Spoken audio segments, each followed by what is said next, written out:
Good evening. Welcome back to Savannah by Night, our Vampire the Masquerade game here at Knights of Silvermoon. It is, of course, not the only game we play here. We have our Age of Innovation tomorrow night, our Star Wars game once every month or so. And we are currently in the epilogue run of episodes for our Age of Myth. So stay tuned for that. So check out our Discord, our socials, and everything else. Um, Tonight is going to be a little bit different in that we are going to be focusing a little bit on hunting. Now, in Vampire the Masquerade, hunting can be a little bit of a dubious prospect in terms of morality and ethics.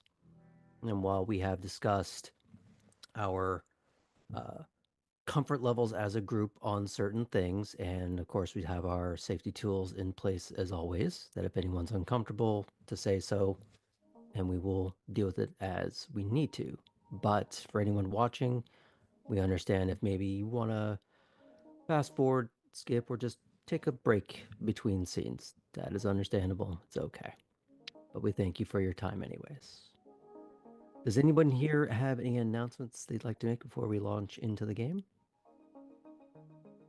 Nope. Tuesdays, if you want to come hang out with me for some D&D 2024, I am in a brand new campaign called Embers and Arcanum with our friends over at Top Down Tabletop at 7:30 Central. If we can get a shout out down in the chat.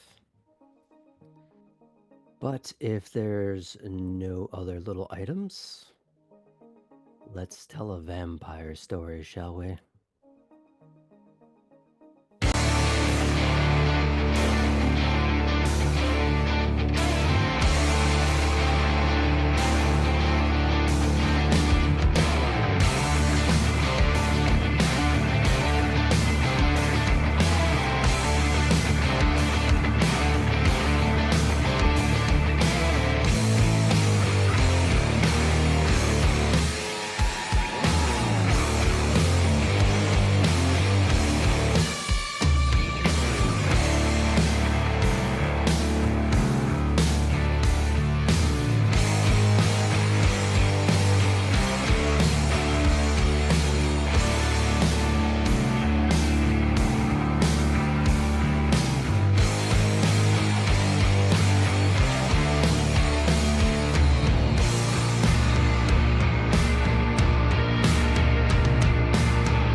Last time on Savannah by Night, Ellie attempted a conversation with one Ava Lash.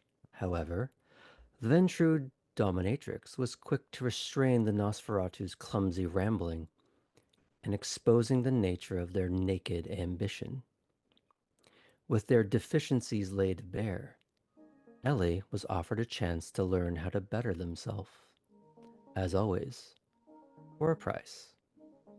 What followed in Ellie's decompression was a chess match with Lump that swiftly became a verbal chess match with Tabby.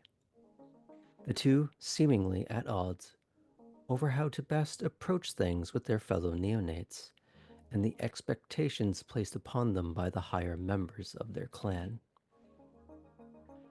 Artem managed to corral the bulk of the neonates together for a conversation with Havel.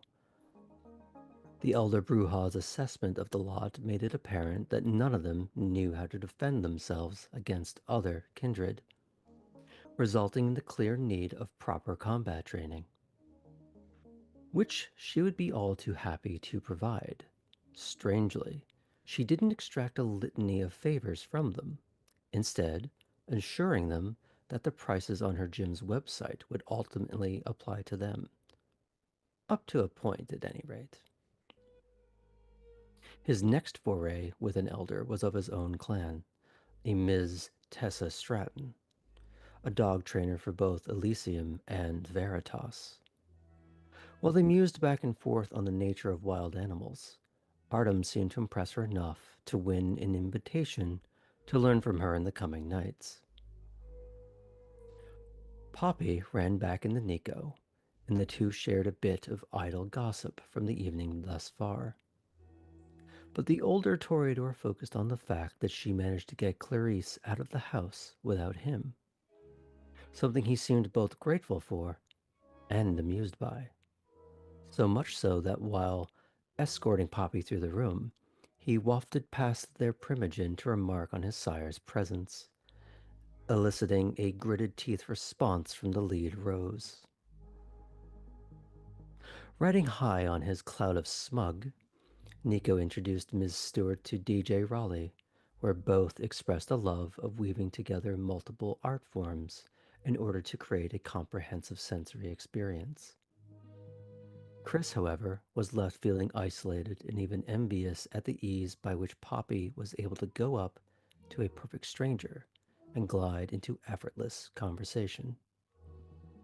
But Poppy was able to smoothly reincorporate the young gangrel back into the conversation by calling attention to their upcoming training with Havel. A prominent Tremere by the name of Maximilian Keller made a point of introducing himself to Kate, remarking on their shared status as both being members of higher clans. With a proposition asked of how he might be able to intrigue her, numbers exchanged, the warlock politely made his exit. Kate made use of Ellie's interaction with Ava Lash to strike up her own conversation with the more established Ventrue. Securing a future job shadowing, Kate was also informed to dress for the occasion, something sultry and authoritative, whatever those words mean to the younger blue blood. Tabby was approached by the most persistent blonde in all of Savannah, Yvette. However, before she managed to get her hooks into the younger Nosferatu, Petra asserted herself into the situation and sent the Toreador off, though not without the rose parting with a sharpened barb. Petra then dispensed a bit of advice to dear, sweet, vulnerable Tabby, reminding her that while secrets are certainly a useful commodity within kindred society, it is far from the only way to get by. The local kindred cryptid that is, as of yet, known only as Driver 616, gave Tabby both a ride back into the city and a moment for some self-reflection on the course of the evening. Cora managed to ferret out at least a partial answer from Atherton regarding the nature and etiquette relating to the refreshments she had seen among a few individuals in Elysium, though most of that polite yet short answer came down to simply being properly established enough to make one's way onto a very particular list. Dr. Aldridge arranged for Cora to meet another junior Malkavian, one Bell Roslin.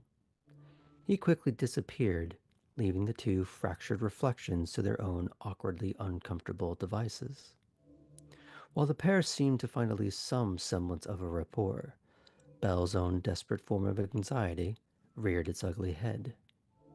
But instead of leaving or asking to be left alone, Bell seemed comfortable to ask for mere companionable silence, to which Cora was all too happy to facilitate, leading to driving Bell home in strangely easy quiet between the two of them. Now, there had been some tensions among some of the player characters the night before. It seems appropriate that we pick up with those two back in the Warrens. Before we get to anything in particular, however, everyone here needs to mark off a single point of blood as we start a new night. For anyone that is going to be among humans, kind, that requires the need to look and appear and feel human, you may wish to adopt a second uh, point of blood,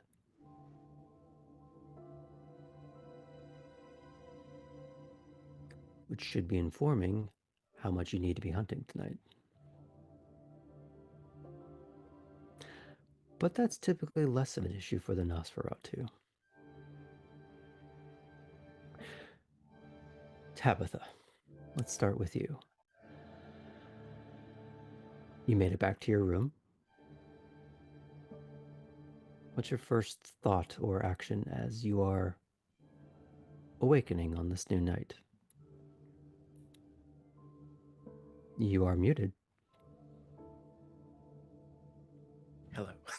Tabby awakens after a somewhat restless sleep throughout the day.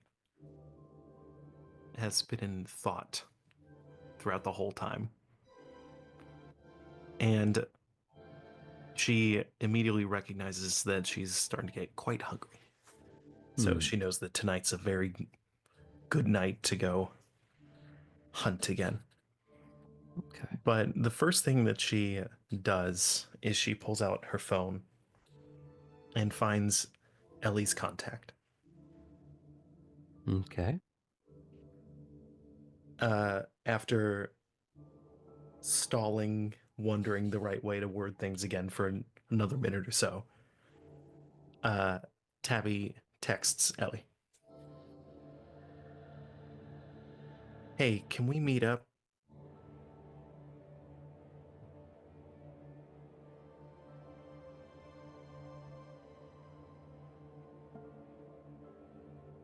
Where?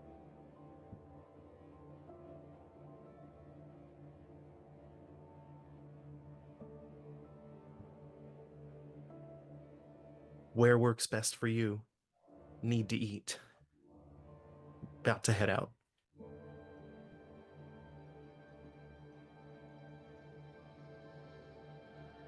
At home. Me too. About to prep my meal.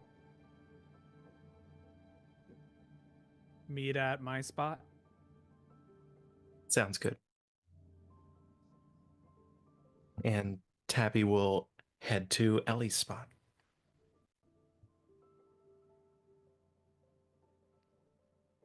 Now, for Ellie, would you have been in your room at that time, or had you been out in the Warrens? I would have been in my room, probably also getting hungry, probably also um probably also finding someone to uh entice with giving me some of their money and their blood.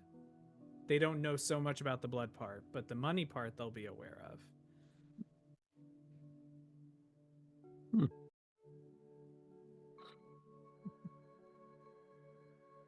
So, at some point, Tabby, do you go up and knock, or do you send a text to say, hey, I'm here? I'll knock. Ellie will get up, unlock the door, let Tabby in. Um, the just if it's okay with you, Graham, I'll say I just finished making a meetup with some, let's say is a politician that has a secret child and have the child support payments and DNA results to verify it, and if they want it kept under wraps, meet at this location. Ooh, there's some headlines we could actually apply to this, but no. So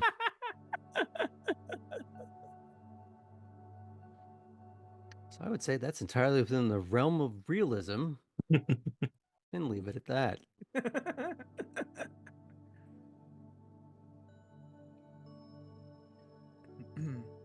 So that's just been finished up.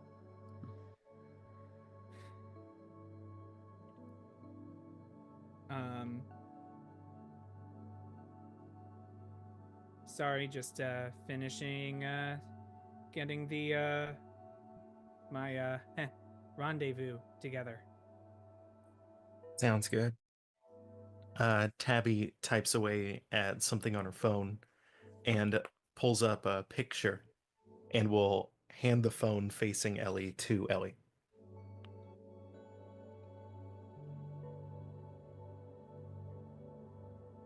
What's this? It is, when you look at the screen, it has a small compilated list of the contacts of the party.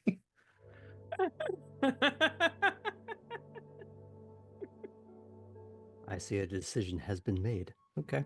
Mm-hmm. And if Ellie will take it, she hands them the phone. I don't need your forgiveness,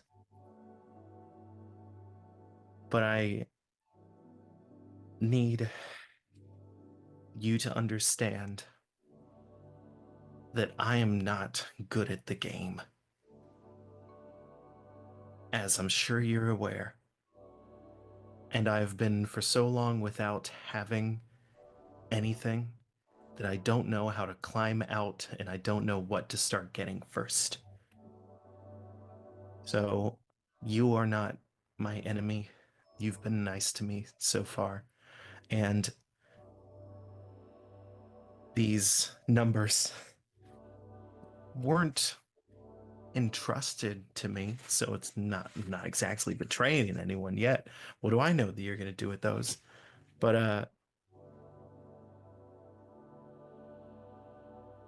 I'm sorry for the obstruction.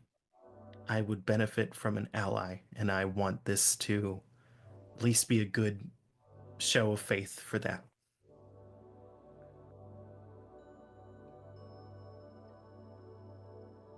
And while obviously it's yours anyway, if I might ask for something, I would ask that you try and take me along. I'm a mess, and I can use every bit of tips and recommendations, and funds, protection. Obviously, I need all of it. So I don't know exactly why everyone else mistrusts you so much, but I'm open to the idea of using that.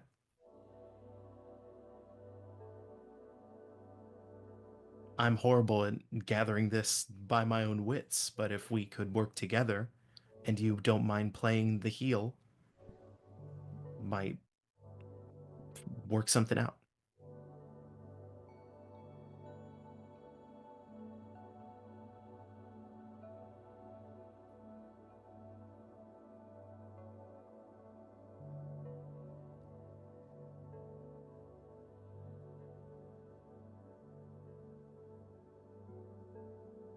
I am used to working by myself for a lot of things, and it's as a result, when I am first working with others, I can be a little bit uh, defensive. So I don't think either of us was our best selves the other night, and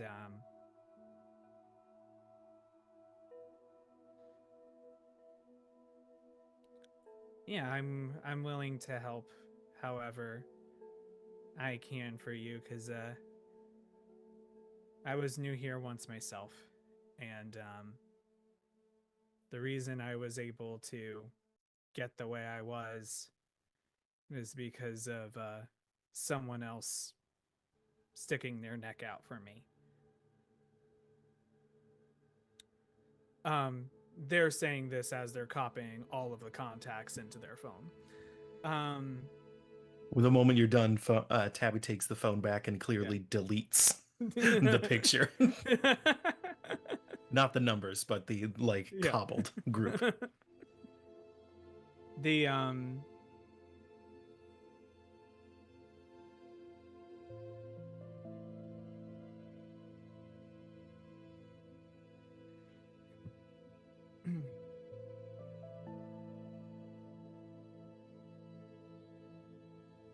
the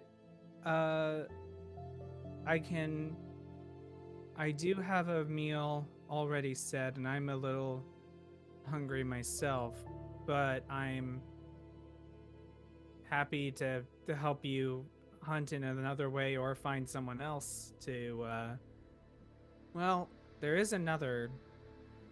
How hungry are you? Not quite starving, but good to keep the tank full.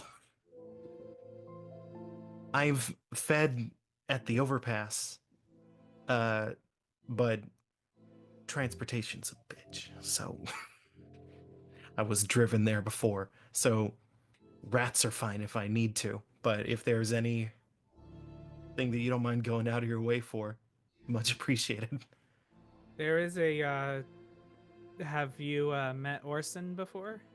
Orson. Yes. Have you for lack of a better term, eaten with Orson before? I have not. Is that a thing that he offers? I imagine the stuff that we've seen him It's raising was not necessarily for food, but I don't know. I wouldn't say it's high quality cuisine, but it's certainly better than nothing. I'm well used to low quality cuisine in a number of ways, so that sounds good to me. I guess I should also yeah, we should it's also probably good if you know where an emergency stash is in case things get desperate. Thank you.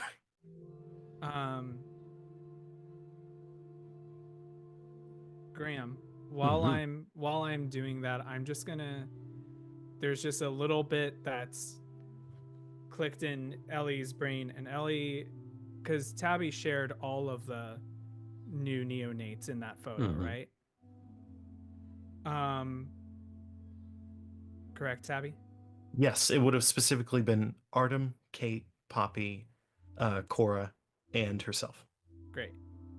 Just gonna quickly make cross-reference and make sure that the numbers that are for Cora and for Tabby are the same ones that I already had. 55555. Yeah. Now, since I know that they only have the one phone, I can tell you that those numbers would match up. You can tell them that they would match up? Yes. Great. Awesome. So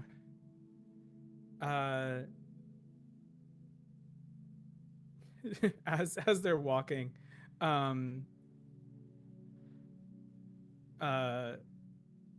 Ellie's Ellie's going to say you do know we have like the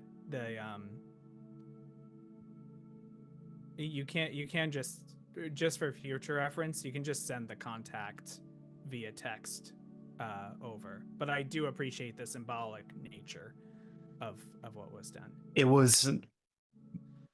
was multi-purpose. For one thing, I have messed up enough recently that I'm taking baby steps with private information. Good way to cover your tracks. That is smart. I don't know if Kate can Tabby? pull up. Roll perception empathy to see if that was a true statement or not. Okay. Sam, if you would like to roll against that. Oh boy, what am I? Sorry, what? Hold on, my I thought he was just going to get up and leave. There goes it. And I'm out. See ya. my D10s were in a different spot. I'm rolling perception against perception empathy. You would be rolling manipulation or well, you tell me.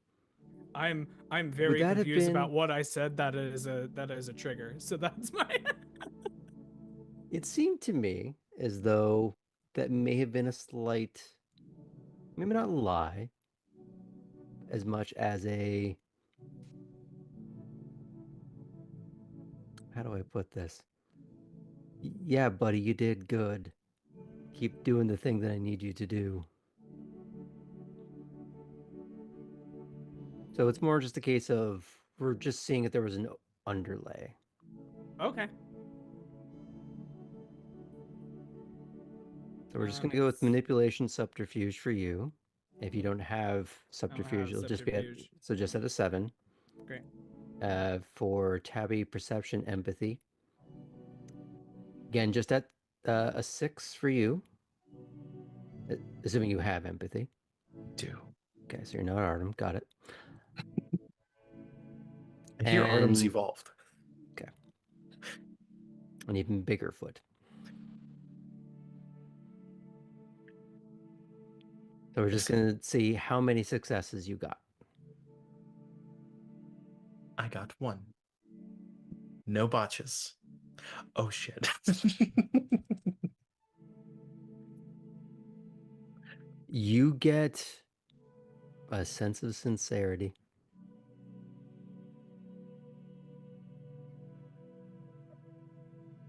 Yay.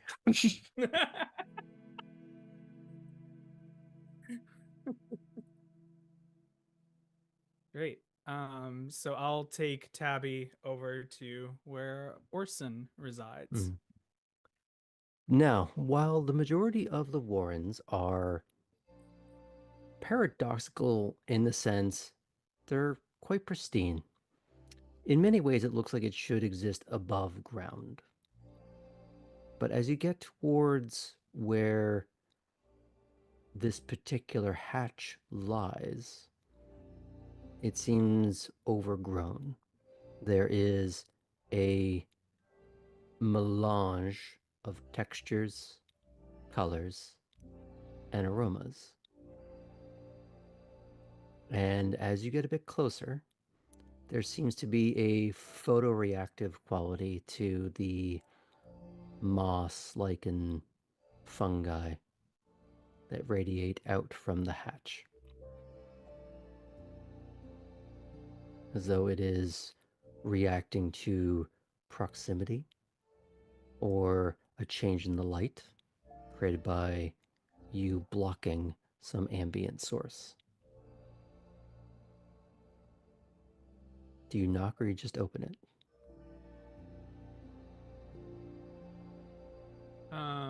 Either way. I knock. Okay.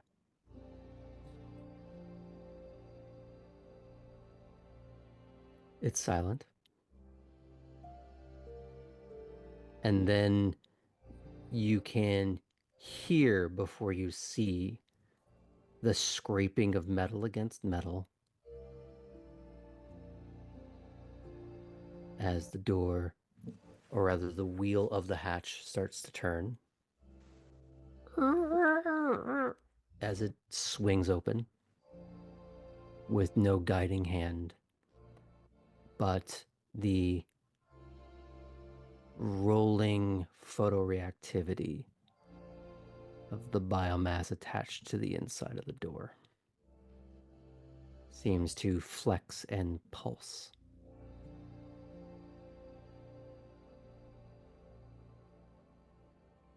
Hey, Orson. What do you want? Got a friend here who's well, we're about to go get a meal, but she she might need a little something before we go outside. Do you have any to spare? Maybe. Don't be shy. And it seems to come from everywhere in a discordant cacophony. Ellie walks confidently in and gestures to Tabby to follow. Follows without much. There's like a trepidation, but she doesn't look afraid.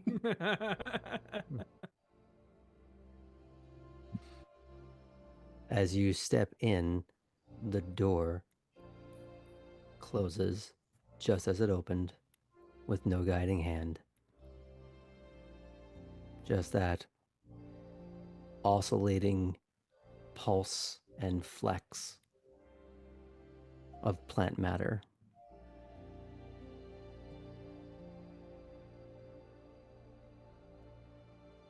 And it's hard to tell exactly what this place was before it was overrun with Little Shop of Horrors.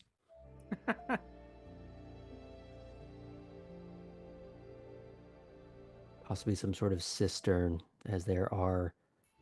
It's fairly open, but it is a bit of a jungle of the unrecognizable. Things that would belong more in the Voynich manuscript in terms of how you would describe the alien quality. But up on a higher level, on a railing that is interwoven with vine and lichen, that it's hard to tell if there is rust or merely layer of moss. The stubby hands of Orson come into view in the dim light, and his purplish, pudgy exterior peers over the edge. Oh, come on up.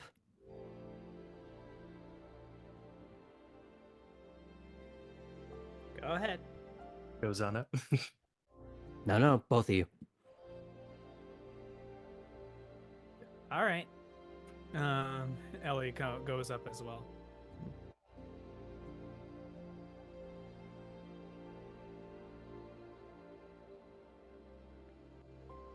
You notice that the closer the two of you get, the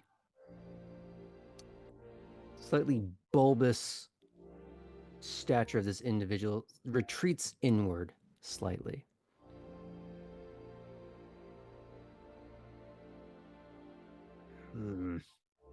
Okay. So you're both looking for something or just one? Just this one. Okay. Now, Sorry, wait. That one. There we go.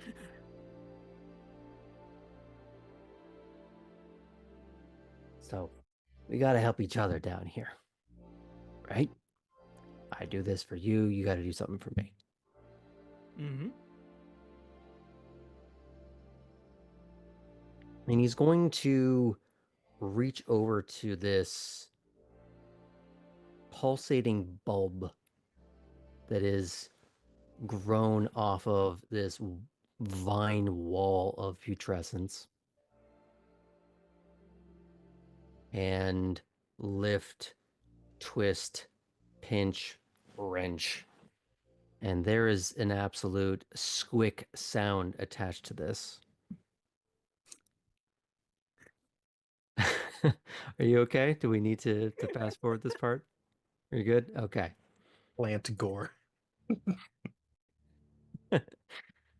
Well, that's a new tag on AO3. All right. You're welcome, Internet. Only the finest in Rule 34 here at Knights of Silvermoon. And as this quasi-translucent Chernobyl Farms eggplant is removed off the wall,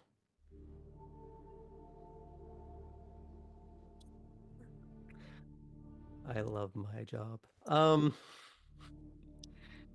He sort of just holds the end of this as if he's making sure it doesn't spurt everywhere. So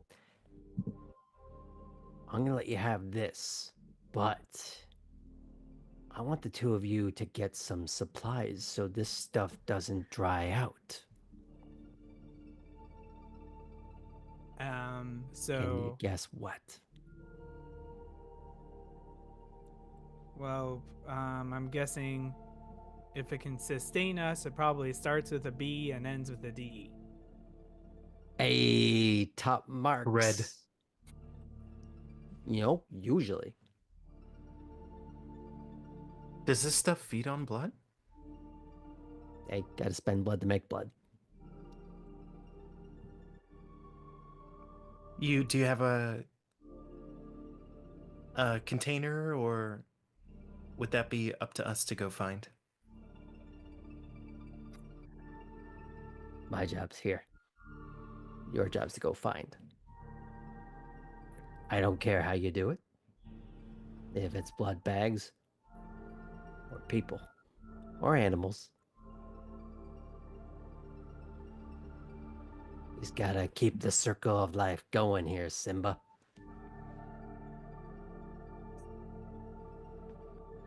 Sounds good. So whatever you take out, you gotta put more into the system. How much blood do these things usually take to grow? Yes. Makes sense. So Is do you this want this this or thing not? is filled with this thing is filled with blood, right? Kinda. Kinda. Well, I will accept the deal. He rotates the head in a way that there's a little bit more wobble to the cheeks than maybe you were hoping for.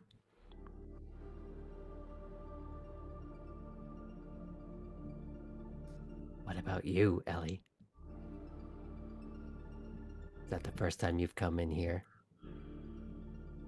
Well, I wanted to show the new blood that if things, if there is a necessary need, she should know where a possible emergency stash is should the need arise.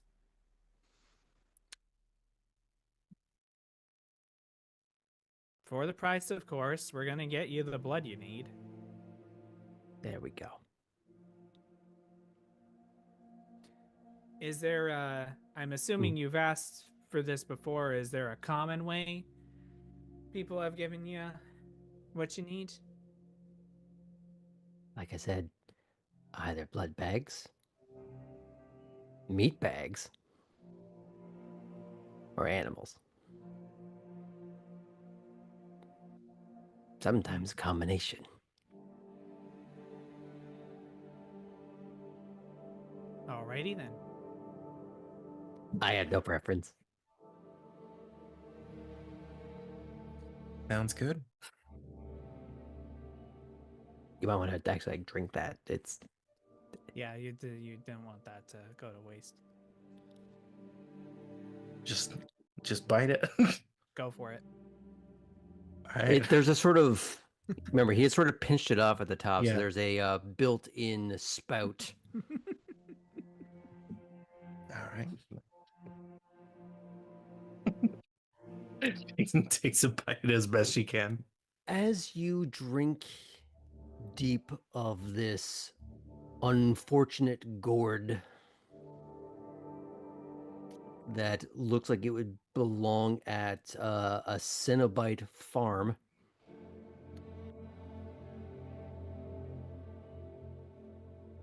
You drain it in such a way your hands squeeze, clench, wrench until this is unfortunate paper wafer jerky.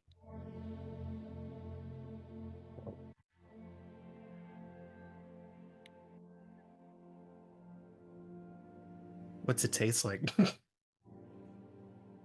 There's the idea of blood and a lot of other things you couldn't possibly begin to name.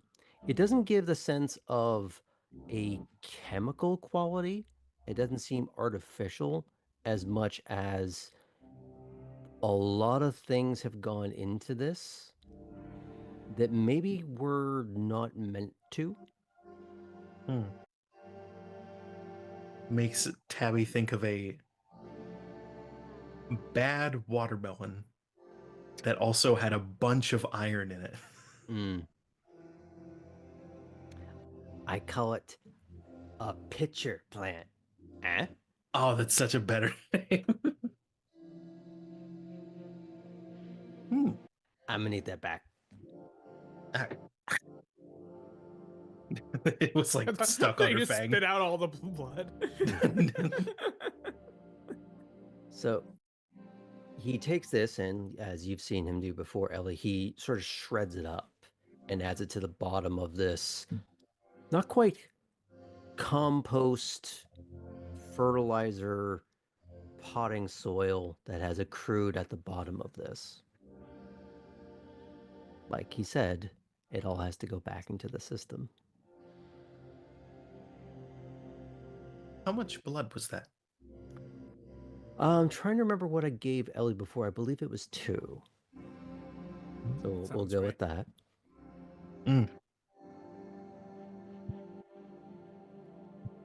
So you're slightly above breaking even. Thank you very much, Orson.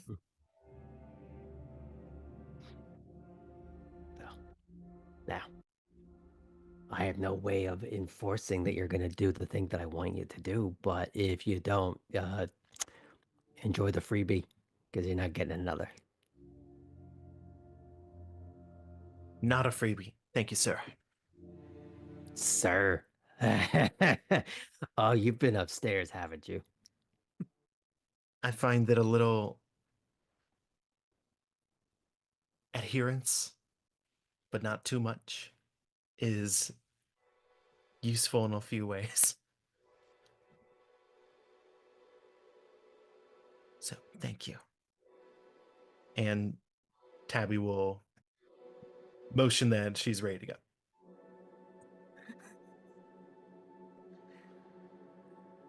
All right. Well, we'll be back with some more blood for ya. He seems to have turned away as though he's already been done with the conversation for a while. He's done that. Okay. He's just going back to tending to his plants. Sorry, let me try that again. His plants. Thank you. So Ellie leaves with Tabby. Interesting. Yeah. Once we have definitely left and are well a ways from Orson's abode. Speaking of which, as you go to exit, you have to spin the wheel on the hatch yourself, but as you do so, the plant matter attached to it bristles in the way that it seems like an entire wall made of a rattlesnake. Believe for a second he couldn't recollect if we were to try and not try and have a freebie. Didn't plan on it anyway, but I don't believe that. Yeah, no. It's I wouldn't suspect him of that either. Anyway, Once we are out, Tabby does ask Ellie, how much blood do you think is fair for that? Obviously, he would love us to bring as much as possible, but and certainly don't want to short him. I But think I'm wondering, if we bring either a body or let's say a small crate's worth of blood bags, I think we'll be in the clear. sounds good. I think could also just get a trash bag full of rats. But we should deal with you having your meals. I try and think of a. What was that? A weird statement? No, it's not a weird statement. I am checking my own privilege on this. Not yes, a bag full of rats is also a viable option here. Well, I will try and figure that out. But let's go do your thing. Thanks for mine. Yeah, and Ellie's gonna get the van to go park a reasonable distance away from the meeting spot to get their feeding done. Mm. So how would you like to effectuate this?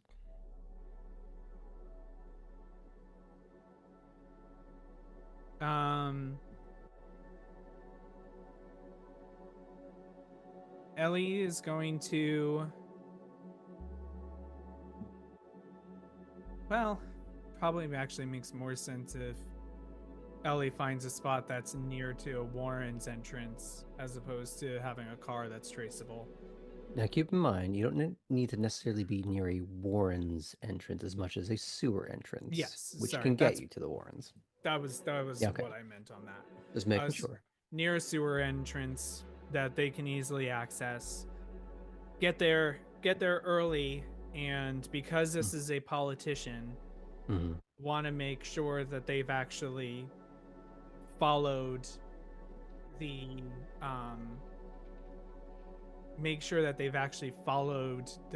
requirement, which is come alone and with a suitcase full of cash. Where would you be setting this up at? Like a little park, I would be setting this up at a probably something across the street from a park, something where there will be benches that you can sit at, so that there's enough coverage for us to hide in the shadows, but also isolated enough that someone can sit down. We do a quick feed. They might pass out on the bench, but when they wake up, the money's gone and they're none the wiser. Okay. So this is a common practice for you would say then? Yes. But now you have your own car to do this with, and a familiarity with sewers, and you have spent at least the last, was it 2 or 3 months that you've been in Savannah? Yep. Probably wise for you to park perhaps in an alleyway somewhere nearby, or even a parking structure. It's irrelevant exactly where, but the idea being you would have access to a sewer, hopping down there, navigating to where towards where you would be having this meeting, popping up through a sewer, and adopting your Overwatch position. It would be not unreasonable to say that you could have either done it a few times in order to get multiple views to make sure that they have done exactly as you instructed. You could also simply divide and conquer. where you go, Tabby, you're going to do this one, I'm going to go to the other one. How would you like to do that? Say it together or? I'll stick with. Okay. Sorry, I was doing research that might be relevant. That should be interesting to hear about. Okay. Now, let's say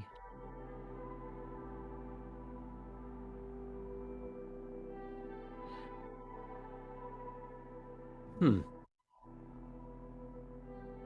don't see a politician, or at least not the one that you would expect.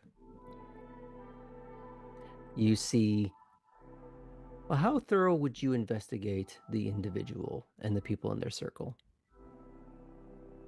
I would know enough about, probably, if it's a politician, I probably know who their family is, who their secret family is, and who are probably like the close knit, like their chief of staff or something, if they're currently in office. Okay. So this wouldn't be their chief of staff as much as a staffer of some caliber. However, they are with a small satchel, like the kind that a bike courier might have. There is no bike, and they are going over to the bench that you have instructed. And they are trying real hard to keep it cool, to be furtive without looking like they are doing something possibly nefarious. But there's a concerted effort to try and pantomime putting this thing down, pushing a half a foot away while still staying on the bench, as if telegraphing a handover. And because it's the modern Knights, many people don't just stare off into space when they sit in front of a park. They take out their phone and they start to presumably surf around or text.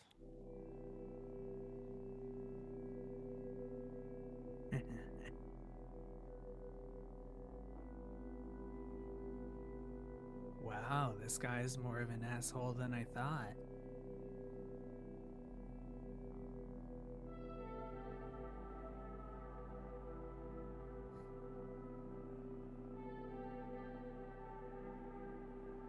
What do you think, Tabby?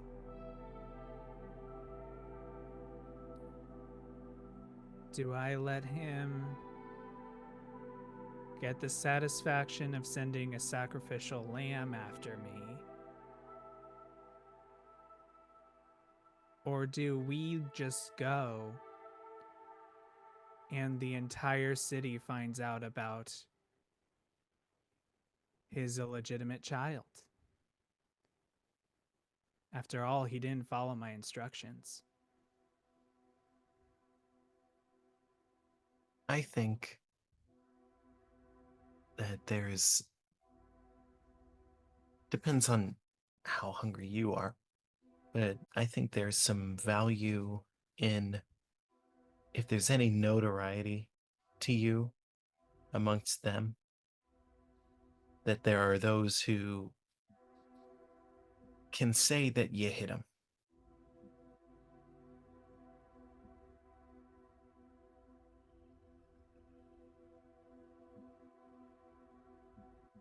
That your threat was a legitimate.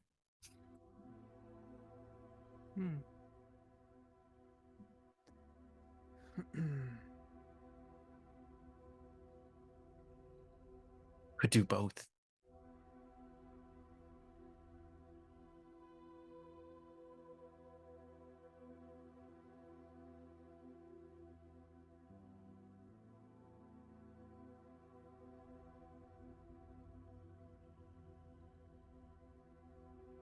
Do you know who that person is? The one on the bench, not the one who you're targeting? Member of his team. Oh, I team. told him specifically to come alone. He sent an aide. Hmm. Can't even be bothered to show up himself. And while they're saying that, Ellie's gonna take a look around, see if anyone else seems to be present. So we'll say this as part of you popped up in a few different places before finally settling on your current vantage point. So roll me perception alertness, and we'll put it at a 4 because you have help and you are being methodical in terms of picking multiple places. Yeah, I don't know if there's mechanics to aid. I think you just did that for me, but Yeah. yes.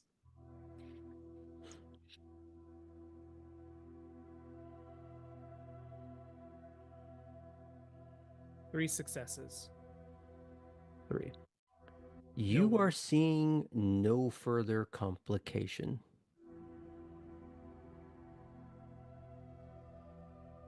There are people who are in the area, but in a way that they are moving through that is unrelated to the individual. There doesn't seem to be a pattern of someone continuously looping through that you would catch. They're all different people going about their night. Some people walking a dog, couple hand in hand. Ideal spot for people watching.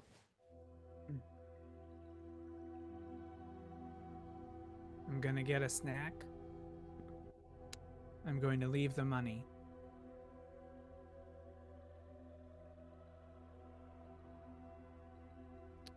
Because I'm not gonna have him say, well, you took the money anyway, even though he didn't follow my instructions. So Ellie's going to start sneaking towards, while also looking over the person's shoulders to see what they're doing on their phone. If it's one of those things where they're just kind of pretending they're scrolling through something, or if they're pretending to scroll because they don't want to look suspicious. They are pretending to scroll as you get close. I'm gonna say that with the preparation and the current rules, that the stealth roll here is trivial. Okay. The question I would ask is, are you adopting a phony face?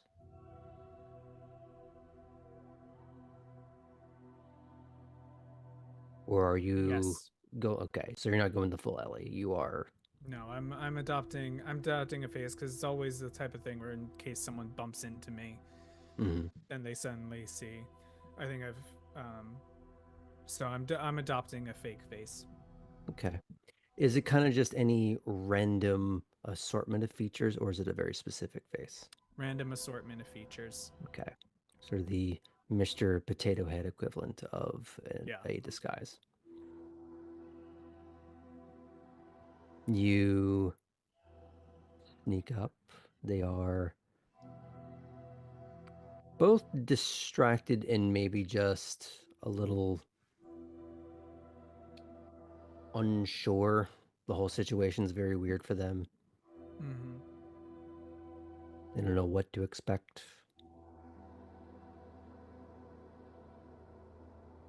Do you go in for the bite? I go in for the bite.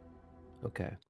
So the decision I need for you to make then is, I'm assuming you're going for the neck because it's the easiest, just Yes. quick. Are you just taking 2? Are you taking 3? Are you taking more? 3 will get him woozy, right? Real woozy. Not in a way that's life-threatening, but in a way that you are making a person take a nap on a park bench. Yeah. I'm gonna say 2. Okay. And then gonna sneak back and go. Before you do, Yeah. As your fangs sink in, there is a soft, surprised gasp that turns into a sigh. It's very quiet. It's the sound someone might make when easing into a warm bath.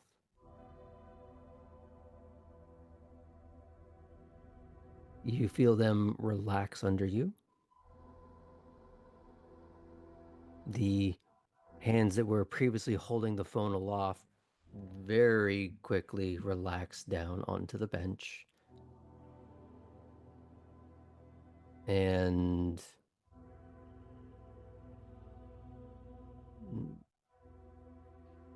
it's almost like they had a micro nap. They didn't pass out. It's that when you've had longer between a blink than maybe you intended, you get a sense of caffeine,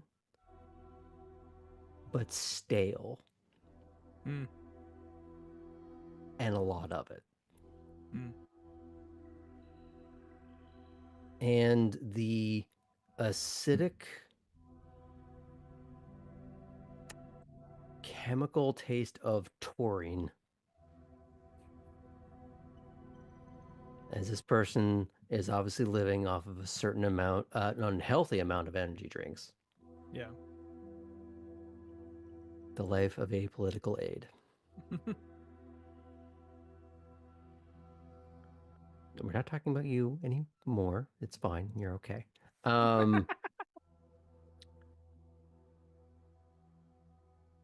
You get the impression they're losing just a few seconds of time in the way that they are maybe used to experiencing those little micro naps due to their unhealthy caffeine intake. Yes. You do feel like your teeth are humming slightly, though. And you don't quite get a halation effect of any of the street lights, but they almost sound a touch louder. I hear the buzzing a Yeah. little bit. You didn't have tinnitus in life, but you're thinking maybe you have it just a little bit now. But Ellie, with your current meal sorted, go ahead. Ellie sneaks back, like comes over to Tabby, and they have a little twitch in their eye, like, oh, okay.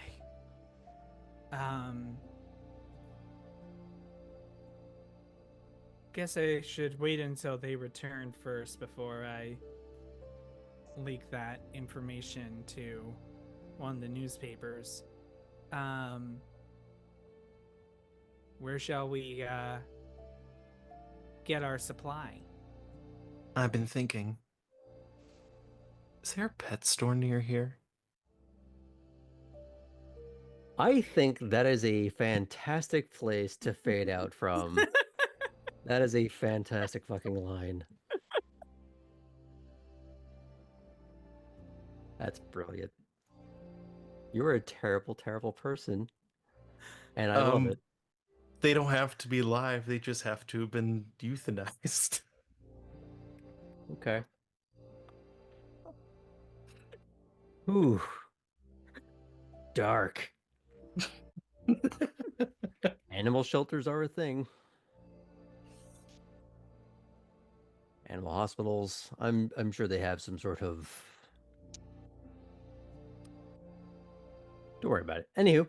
Yeah, I think we all know what Tabby's idea. Bag of rats.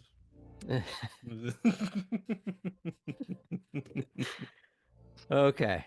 Just to make sure, that was a little bit dark. Some of us had a laugh, but we're okay. We're all good. Okay.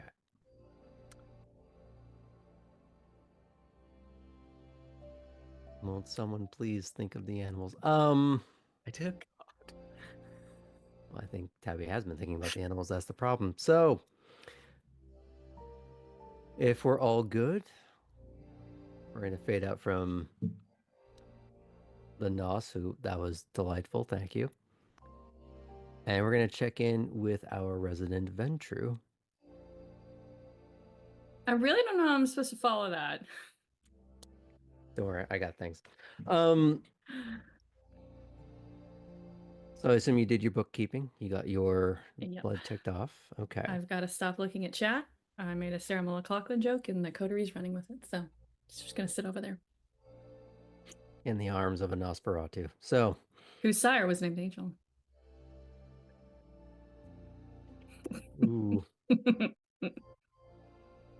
What if I could hire her? Anyways, that would be great. So, you are waking up, unlike some of the others, in a very comfortable bed, bespoke to your tastes and a much less limited budget.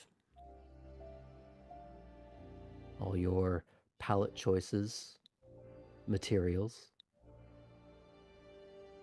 pristinely what you wanted them to be.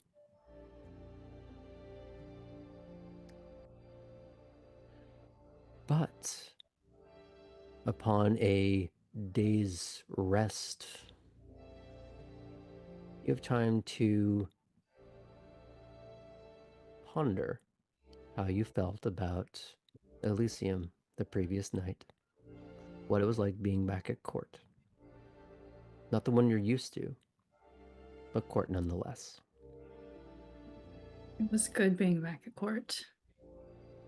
Was able to set up some job shadowing, start building those connections within my own clan.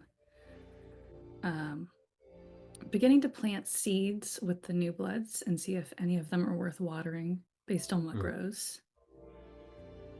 Getting to know some other clan members. So there's lots of pieces that have been set out. Feels like a good start. Has there been any concerns, frustrations? Not any concerns for me.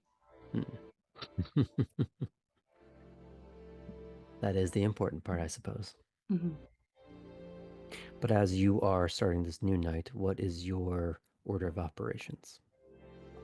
I need to feed because there's a lot to do tonight. I've got to feed, I've got to work, and then I've got to go meet Mr. Innsbruck.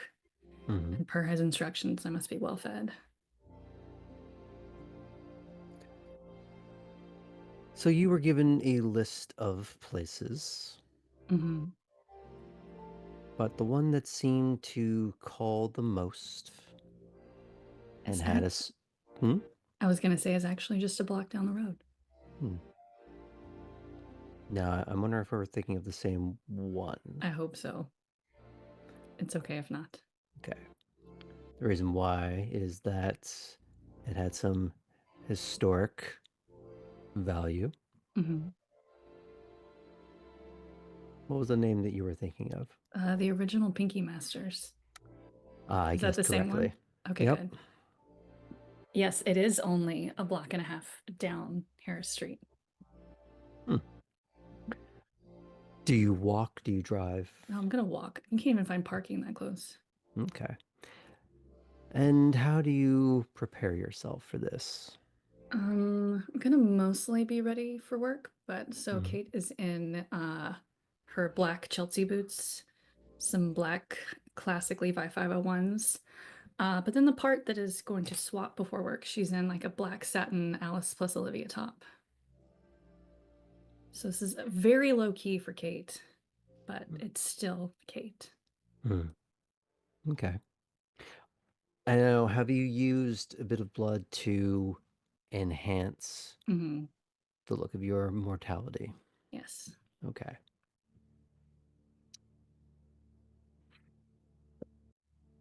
So as you walk down the street,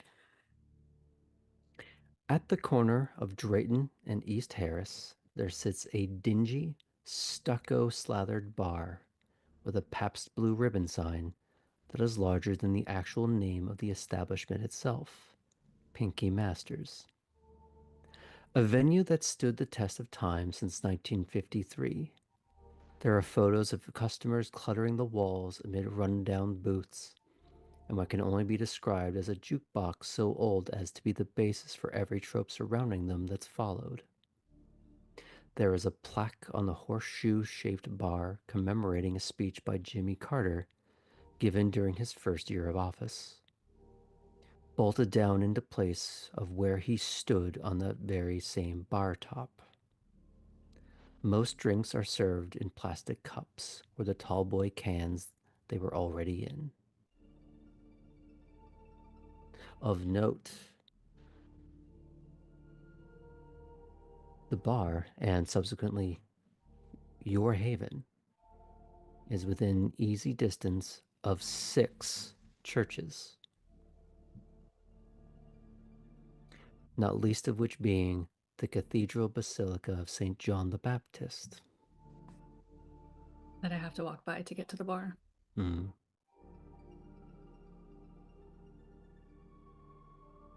I'm sure it was an interesting time when they were having dry counties on Sundays once upon a time. So as you walk in and you take in the sight, there are a smattering of people here. It's not packed to the rafters. It is a Tuesday night, and it's not too late yet. While it is a bit of a dimly lit hole in the wall, it's not quite an armpit either. It's more subdued, unpretentious. There are some people being served. You see a bartender in a sort of muted blue tank top and faded sort of acid wash jeans, a slight flare towards the shoes. And as he reaches around serving people, casually taking orders, you see, it's hard to describe. There are a few designs that mark his body, but there's one as he turns, you see on his left shoulder, or the back of his left shoulder, a perhaps 7-pointed line. You might be forgiven for thinking as a star, but it's more irregularly length lines radiating out from a central point. You see, well, actually, roll me perception alertness.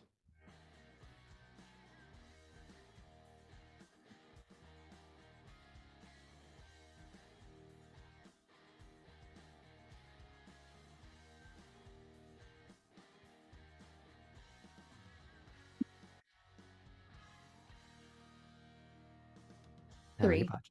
Okay. 3 botches or okay. No, 3 successes. A botch doesn't count on a reroll of a 10, correct? Or like a 1 doesn't count on a reroll of a 10? Or does it? No. Okay, so then 3 successes. Okay. 2 of those were 10s. Nice.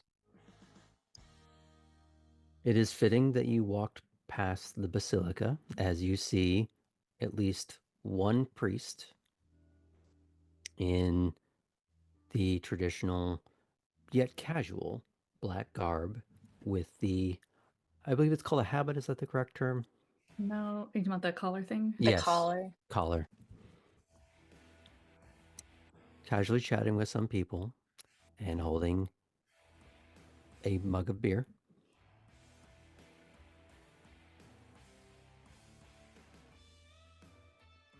So what do you do? I'll glance at what's on tap and then order. I'm assuming PBR is on tap since the sign is so big out front. It is the most prominent thing on the menu, I'll say that much. Mm-hmm. So it's either that or Oh, did you write down the name of the slushy drink? What was it? The 1970. I'm pretty sure there is a drink on the menu called like the 1970 like coochie scratcher. You should all go to their Instagram. There is also a inside the wall, and one of the pictures on the wall is a signed photograph of Jimmy Carter, and I don't know if it was there pre him passing, but currently there is a bra hanging on that picture. Just to really set the vibe for what kind of bar we're in tonight. I did see that picture actually. Mm-hmm. But there is an important bit of urban myth that I would like to dispel about that. It is a picture of him giving a speech while standing on the bar. The date would say a year into his presidency. The common myth, however, is that he announced his candidacy while standing on that bar, which is an untruth. The reason I mention that specifically is because of Kate's background. She would know better.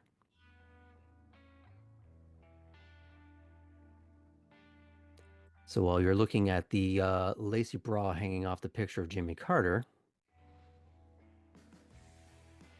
what would you like to do? I will kind of lean against the bar and take stock of who might fit here in this establishment, other than the bartender that you mentioned. You notice a few, but it's more a case of what is getting your attention, what is getting your, how do I put this? Are you looking more for a snack or a long-term meal plan? Long-term meal plan, and I need to feed a bit more than a light snack. I'm currently down 5. Okay. Someone I might need to order nachos for after.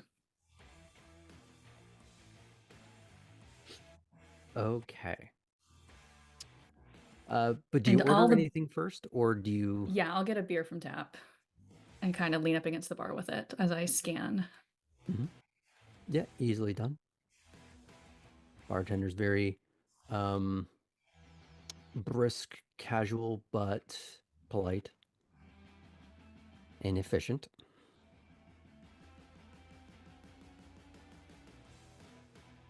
More a question of how do you want to direct this?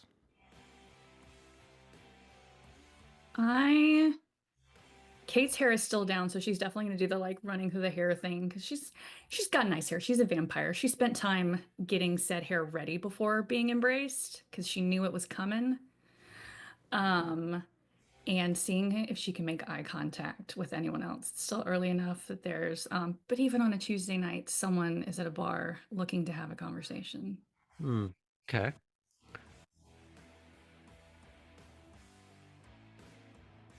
Roll me charisma. What would be good for this?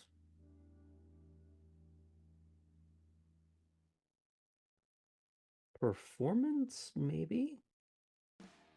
This is you trying to cast a net. Yes. Has they got any other options for me besides performance? If you can make an argument for me. Oh, let's see.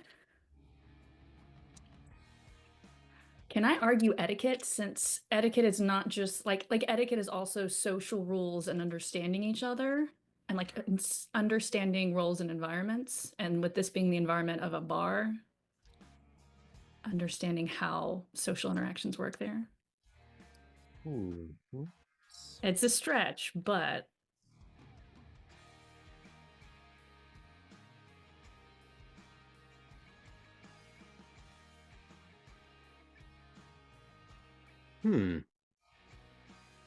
You know, I'm going to allow that one. I will put it at a higher difficulty because it is a little off-brand. So what are we going to say, a 7? Yes. Okay. I do like where your head's at, but it's a bit off-brand. I'm rolling 8. Okay. Okay. That cancels that out. 2 successes. 2 successes. Mhm. I take it back. Actually, I think that is still on brand. It's just not a very typical use. So I will lower it back to 6 and tell me if that changes anything. No, I think it was still just 2 because I had a 1 Okay. cancel out of 10. Fair. Well, I tried to give you something. Yeah.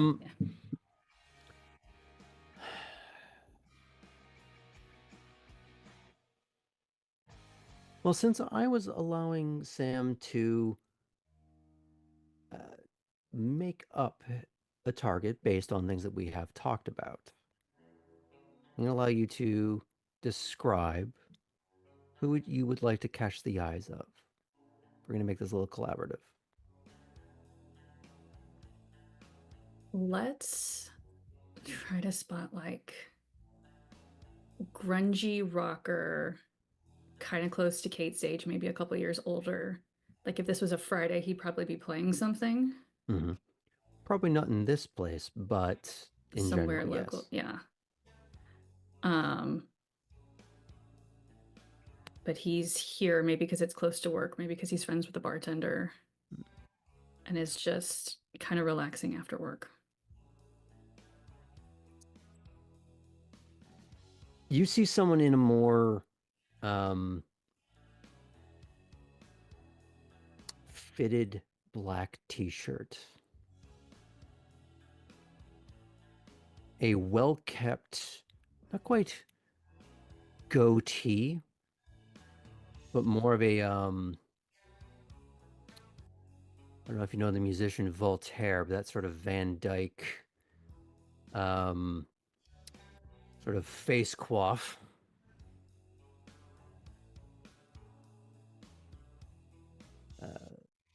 Slightly spiky black hair. You get the impression that there's that grunge, but also pride. And a smattering of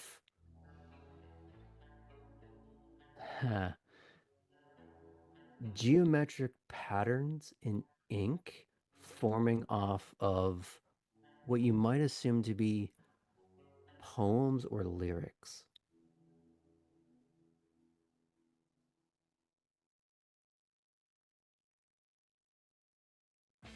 Is he sitting in a booth or is he at the bar?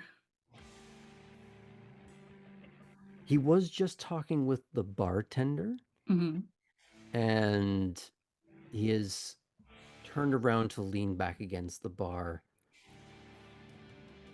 with a tall boy. PBR, absolutely. But in a way that's just very casual and observing the room. A little bit of people watching, but no leering. There doesn't seem to be this predator wannabe douche bro. Just a guy who's relaxed in a familiar environment to him. I'll go slide over to him. Mm-hmm. For the sake of my own visual, I'm going to assume that you are on one side of the bar and you are you beelining it or? No, I'm definitely casual and like looking at all the weird art and just, yeah, I've checked out their Instagram. There's some, you should all go. It's delightful. The vintage ads, the assortment of pictures and accessories, just kind of taking it all in. Pictures of customers and celebrities, all in various states of not decay but fade. Many of them framed, some of them not. Some of them are just Polaroids that have been pinned to the wall.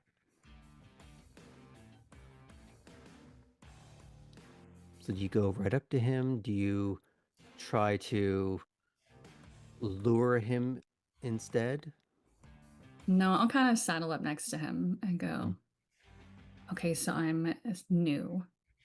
And can anyone explain the bra on the picture of President Carter? I would love to know the story.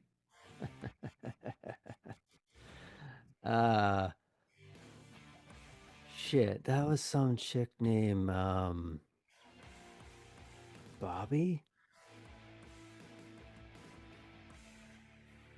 I guess she was his biggest fan and heartbroken that he left so soon.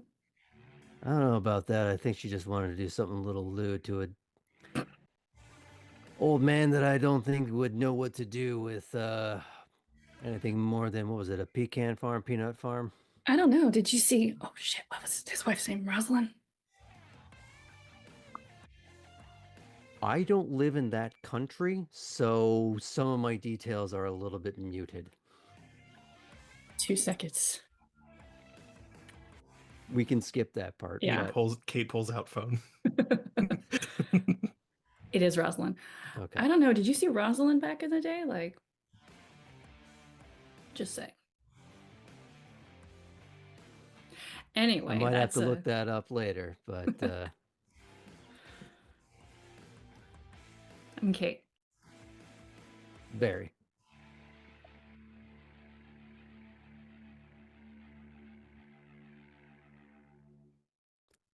So you're new here, as in new at this bar, new in town.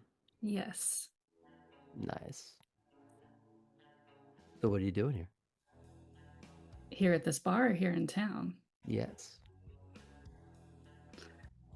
Well, I have picked up a job at a security company. So this is me on the way into work. And I'm at the bar because it's in walking distance. And I thought I'd check it out. What do you think so far? Oh, this is some kind of vibe. I'm into it. He looks down at the drink in your hand. Well, clearly. He just holds up for a little cheers. So you're tying one on before heading into work. Shh, don't tell my boss.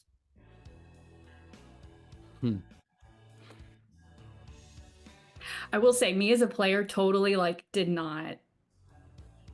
But you know what? We're going with it. We're committing. It's not as if she's actually getting shit-faced. Yeah. I mean, I dig the vibe. Gotta make it through the night somehow, right? Mm-hmm.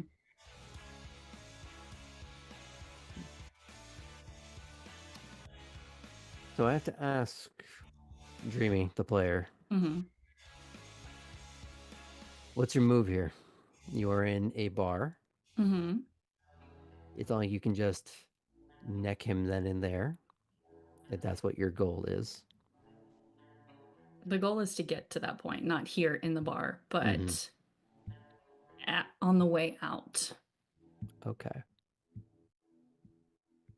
How would you like to accomplish this? I'll keep chatting him up and see if we can kind of leave at the same time. Like if he's heading out or if he's sticking around in the bar for a bit.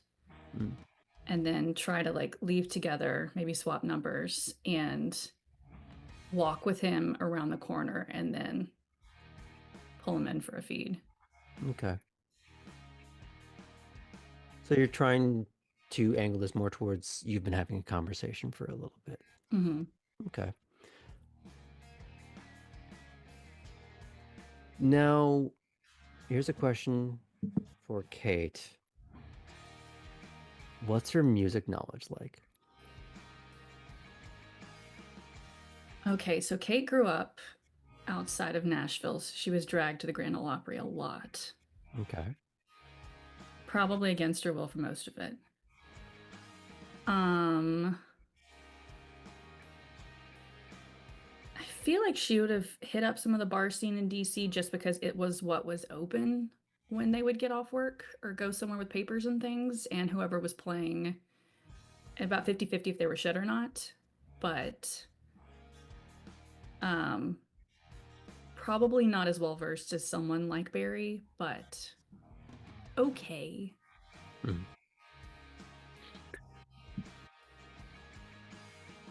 You would get the impression very quickly that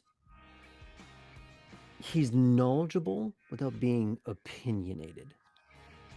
He's not like pretentious about it. No, like he doesn't seem to care so much what people like as much as they like something. Mm-hmm. Although if you say Kid Rock, he's gonna be like, Okay, so I've got to go right now. Immediately? yeah, I'm just gonna move. No, I'll drop the being dragged to the Grand Ole Opry line on him.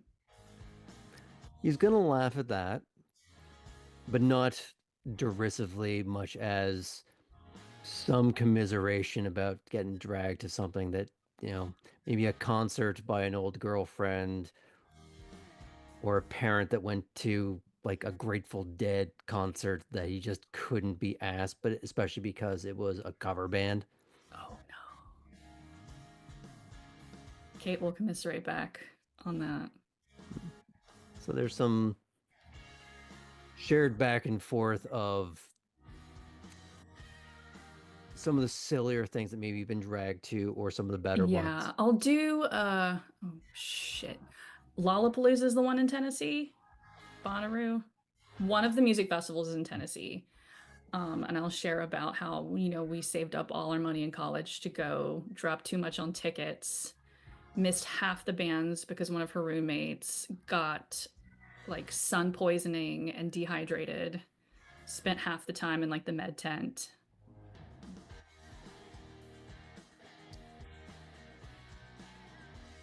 He'll ask what year that was. Thank you, Helena, with Bonnaroo. Lollapalooza is in Chicago, I think. Anyways, I will name said year. Okay. Oh shit. I was at that one. No way. Some of those acts were worth missing, I'll say that much. Yeah, but when you're broke college and like that's your one shot. No, that's fair. Yeah. I would like to say that was her come to Jesus moment, but that friendship kind of fizzled out after holding her hair back a bunch of times. Yeah, no, I got a few guys like that over the years that aren't in the band anymore. Probably for a real good reason.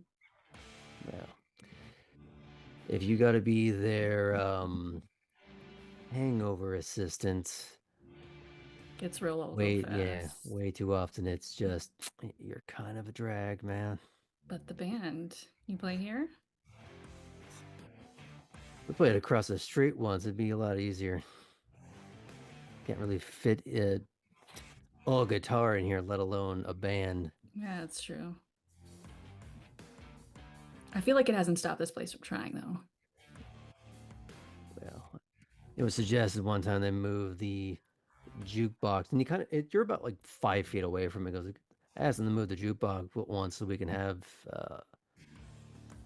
a band night in here, and he just looked at me like I was fucking nuts.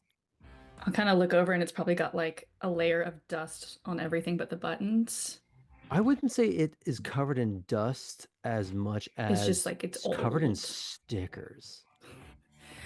Yeah, this kind of looks like it might last longer than the building at this point. I've always wondered whether those kind of things would stomach a nuclear blast. Starting to think those stickers are structural. It'll just be us, the zombies, in this thing. Their new king.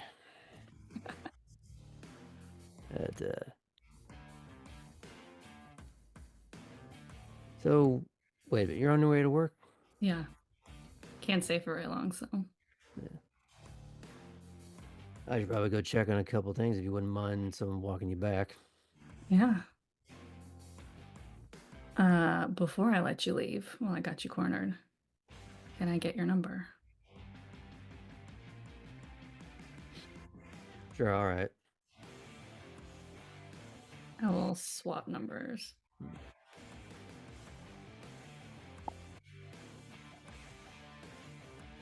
Now you can't just drink and dash as soon as we leave the door. Oh, perish the thought.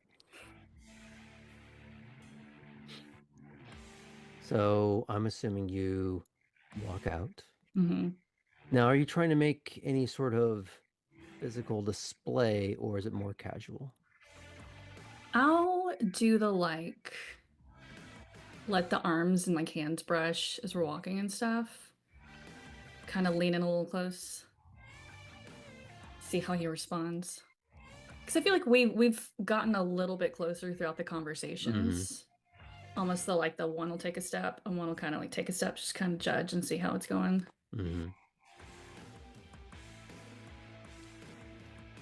Okay. He'll kind of look at you once or twice a little. It's not a smirk, but it's a little sly. It's more like, okay, I see the game.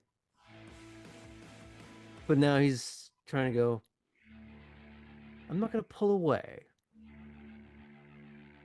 but I'm not going to lean much more into it just to see what she does. So now it's a different game. It's more like some form of chicken. If we're still kind of standing at the bar, I'm assuming you're walking at this point. Yeah, I'll say on the way out as we set our cups down to leave, I will kind of like slide right past him, like real close to like leave the bartender an extra tip. So you're trying That to pass is- in front of him, like against his, like what's the? Yeah, kind of like almost like let the hand brush across him and like lean, like in front of him, and a very like, all right, this is your move in this chicken. I am, being assertive and. Okay. So this is sort of like the back of the shoulder against the arm or chest kind of thing. Like, oh, oops, I've not quite fallen over, but and there's this as you're leaning over, like, oh, I guess I'll just put an arm on or a hand on her shoulder, just to make sure she's staying steady as she's leaning over. Kate with her bare arms and bare shoulders in this satin tank. The daintiest predator.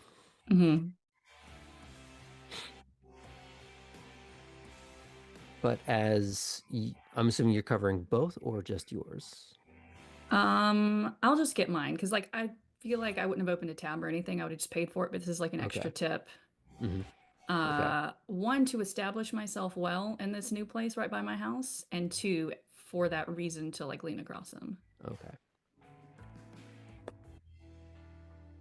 Now, the important thing is when you settle back down onto your feet, are you still keeping that proximity? So it was the excuse to get into proximity and not. Okay. And Does he leave like the hand across? yes, but it's light. It's testing. And but he says in a low tone, I'm ready to get out of here. Let's go.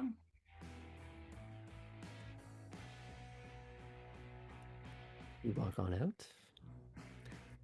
Now, do you lead him in the actual direction of your haven? Yeah. He doesn't know how far, he just knows the neighborhood. So I'll start heading east down East Harris Street. And there should be at least an alley or two between here and there. Okay. That I can kind of step in with him for a second. Fair enough. Now, the question is, do you go for 1, 2, or we're getting into dangerous territory?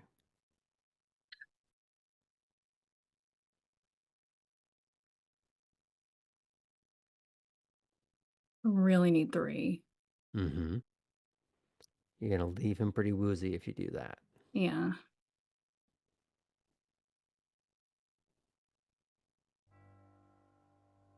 That music change. Yep.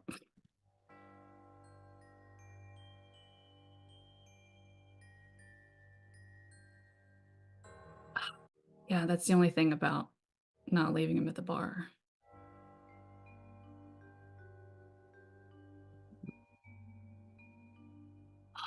'Cause I don't think I have time to go feed on anybody else before work.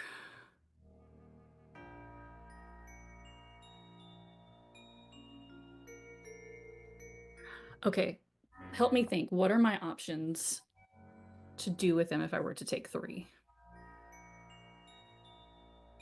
Well, you could leave him napping in the alley. You could sort of keep him a little steady and call him a cab, Mm-hmm. but you'd be basically helping pour a man into the back seat of a car.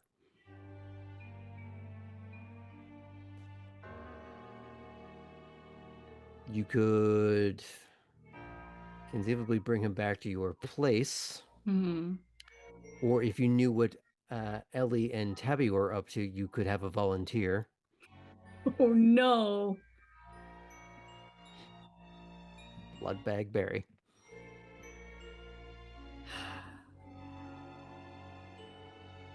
I don't think there are any like burger joints or anything between here and there because it really is just like a block and half of that is the church. Mm,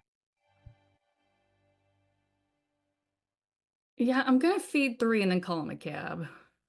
okay. And I can even call him a cab from my parking lot. Okay. We're not necessarily at which one is Kate's front door or that But even that you're this in is that my, vicinity. yeah. Okay. I would say if you want a bit of the privacy, though, Mm-hmm. you'd have to go beyond the parking lot. Mm-hmm. So there is he's gonna be woozy, maybe he won't remember.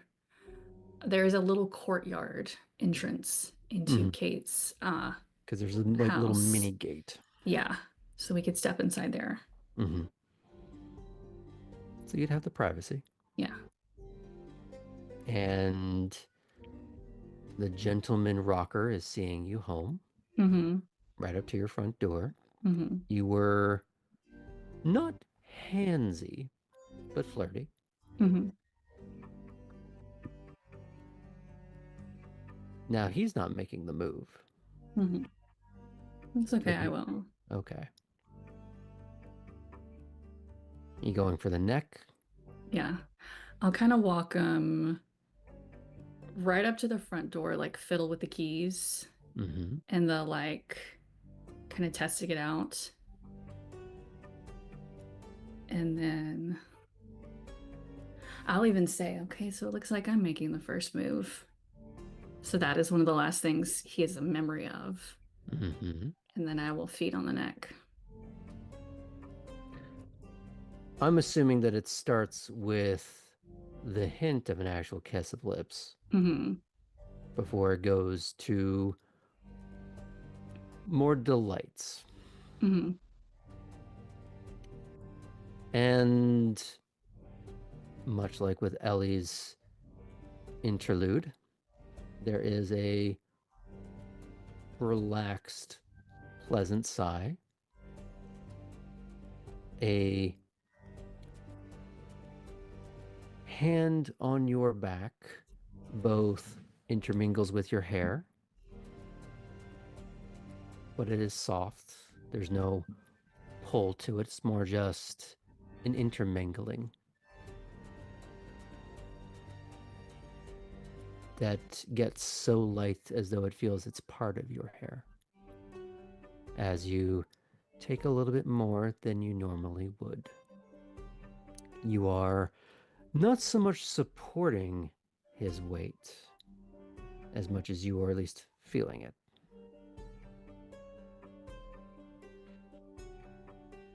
And And there's a little like patio seat mm-hmm, that we can sit down on. mm-hmm.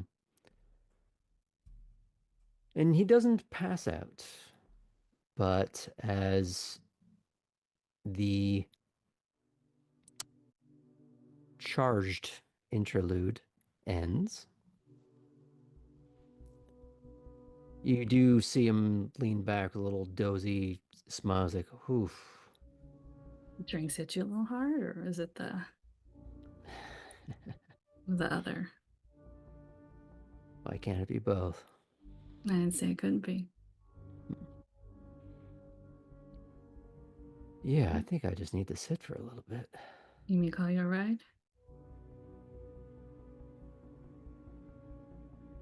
You know, I'm not so proud that I wouldn't say yes to that. Look, if I can't help a new friend get home, what kind of person am I? Yeah, if you don't mind. Not at all. And I'll get his address.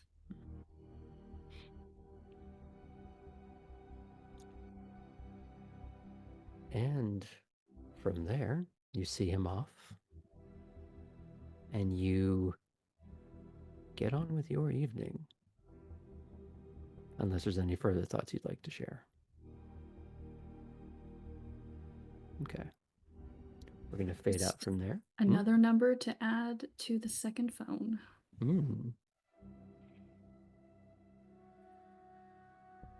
Okay. Now, we have 2 scenes left. I don't need a break, but would either of you prefer just a moment before we continue on? I'm good. Okay. Which is good because we're starting with you.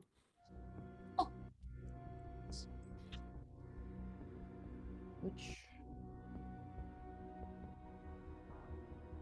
you are waking up in your self-adorned room, or at least embellished by you, by what was already there. What's your first thought and goal of this evening? I think the first thing she thinks when she wakes up is, I'm hungry. Oh no. Gotta go take care of that. And so she turns on some music. In my mind, I picture in the montage moment, she puts on Love Cats by The Cure and starts getting dressed in this like bodysuit leotard that's like cheetah print, and then these like straight-legged leather pants and some like nice black platforms, and like she's got earrings, she's done up her hair. Dark epic pop cover of Material Girl. Yes, very that, very that. um but yeah, I think she's recognizing that perhaps she waited a little bit too long, because it's taking a little bit more energy for her to seem mortal, because she spent her blood uh, So you doing spent that. 2 for the evening, correct? I Okay. did, yeah. How far along your hunger are you? I am out of 11. I only have 5. Okay, so you're Yeah, starting to get a hangry. yeah, it's not good. Okay. Yeah.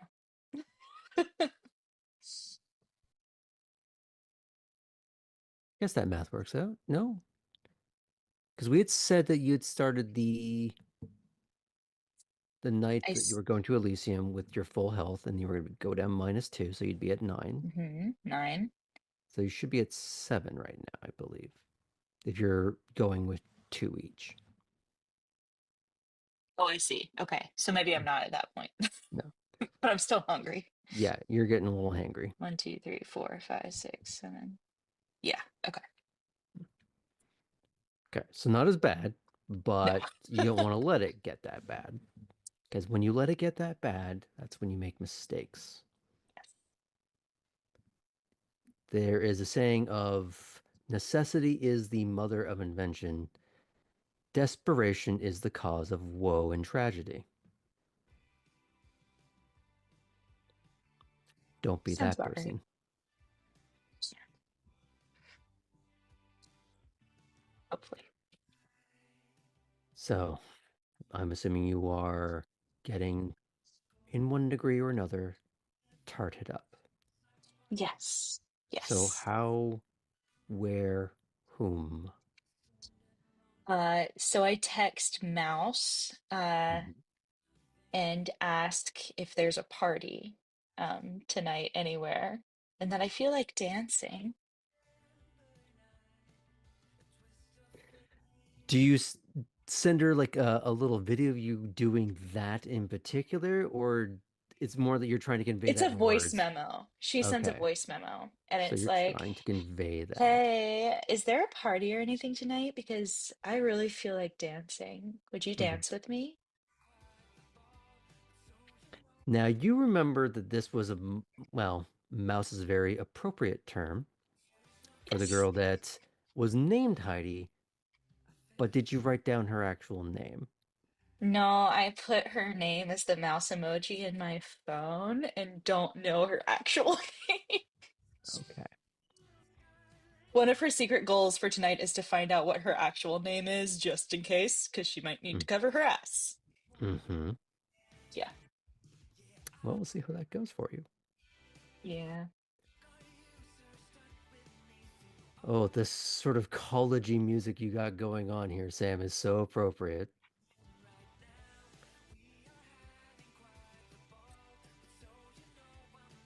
You get back after a little while. Like at first there was the dot dot dot dot dot dot dot dot dot. Nothing.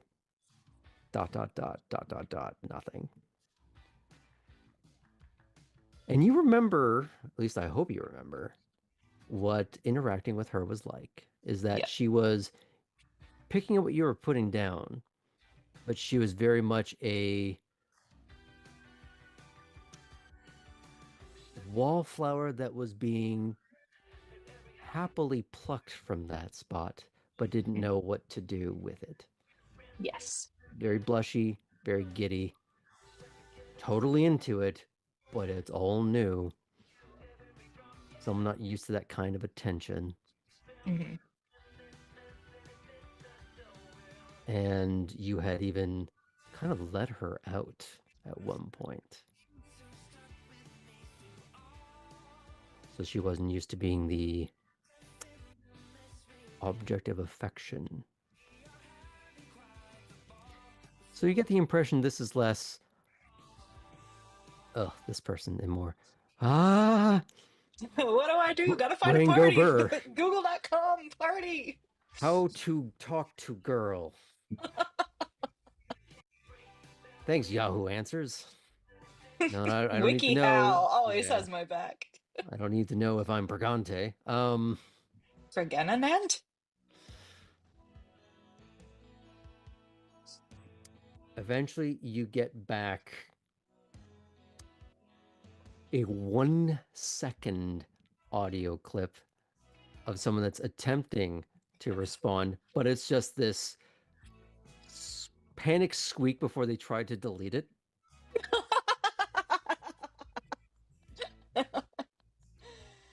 Aptly named. Yeah, and Oh. then it's just all caps. I didn't mean to send that. Poppy Party just at dorms tonight. Want to go? Again in all caps because they have not come back down from that initial panic, and then it's a very quick. Sorry for the cap. Poppy will just type back, "Oh, no worries. Sure, that sounds great." Um, is school in session yet, or is it going to be like the RAs that are there getting There are ready, or is it summer teachers? programs. Okay, okay. They are a little more anemic, but Hmm. there are Okay. people there. Okay, great. Cool. Because otherwise you would be waiting a month in game to have To do anything fall semester instead. start. Yeah. So Cool. do you say anything back to this, or She'll say, "Cool, meet you there." do you send her this as a text or as another audio clip? She'll send a selfie of her in her outfit and like little peace sign, and then on it she'll add the text that just says, "Cool, meet you there." Okay. You get another flurry of ... pause, ... pause. And you get a dorm building, floor, and door number. Awesome.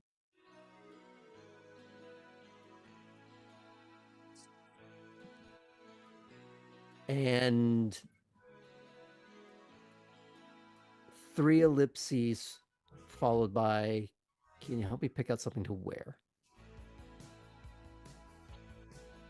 Sure, want to hop on a FaceTime? Funny, because I'm wondering, did you not add the word time at the end of it the first time, or that's what she's eating, and she has a full-on meltdown, not knowing what to do with that. Oh, mouse. Oh, sweet mouse. Gotta be careful. Don't want a dead mouse. Mouse go squeak. Anywho, like some sort of pigtail chew toy. Yeah. She does not respond to that for a little bit. She goes, just help when you get here, maybe. Sure. Oh, so she's the one throwing the party. You get the impression that's just her dorm room, and you're going to go. Oh, and we'll go together. Okay, Yeah. I understand. Okay, great. Sure. Okay. Poppy will get ready to head out. Mm-hmm. Do you tell anyone you are leaving? They're not your parents by any stretch of the imagination, but do you do the courtesy? Do you check in? Yeah, I think when she leaves, if she sees either Nico or Clarice around, she'll mention, and if she doesn't see them, she'll text them and just be like, "Hey, I'm headed out towards SCAD. Does anyone need a ride?" That kind of thing. You wouldn't see Nico as much as you would have eventually got a text while you're in your primping and preening stage that he was going out. Didn't say where, but just that he was. Cool. So at least there's a certain reciprocation of letting you know that he's not going to be around. But in that I'm not home, you can still reach me, sort of way. You do find Clarice in that same white parlor, a similar cut but different style, or a different coloration of that white silk gown, like a dressing gown or night dress, whatever. But she's not playing music this time, despite Sam's excellent timing. She's more sitting on like a lounger, looking through pictures in a less animated fashion than she was the night before. As you walk in, she is quieter. She doesn't she seems aware of you, is not dismissive, but isn't entirely paying attention. Gotcha. And she is once again handling at the little cameo brooch. Sometimes sort of running it between her fingers like a little like tilt spin, or just running a finger over the contours of the design while looking at pictures. Are they like magazine pictures like she was looking at earlier, or is this like actual photos? Photos Photos. in a pristine, in terms of how it is arranged, but a handmade scrapbook. That's cool. Poppy will, not trying to get into her bubble, will say, "Hey, I'm heading out. Ooh, are those photos?"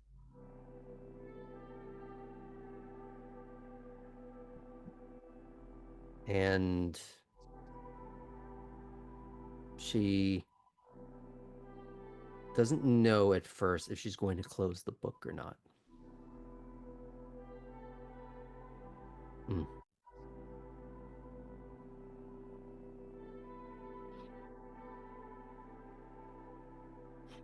She looks over next to her for a moment, as if she's unsure of what she's about to do. And she pats the seat. Poppy will try not to act surprised because she's surprised by that gesture, and we'll sit down next to her.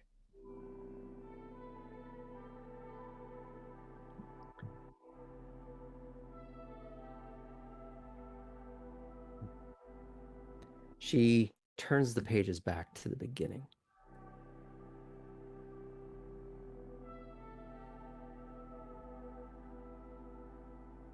And she brings it a little closer to you, so it's sort of laid across both your laps instead of just hers.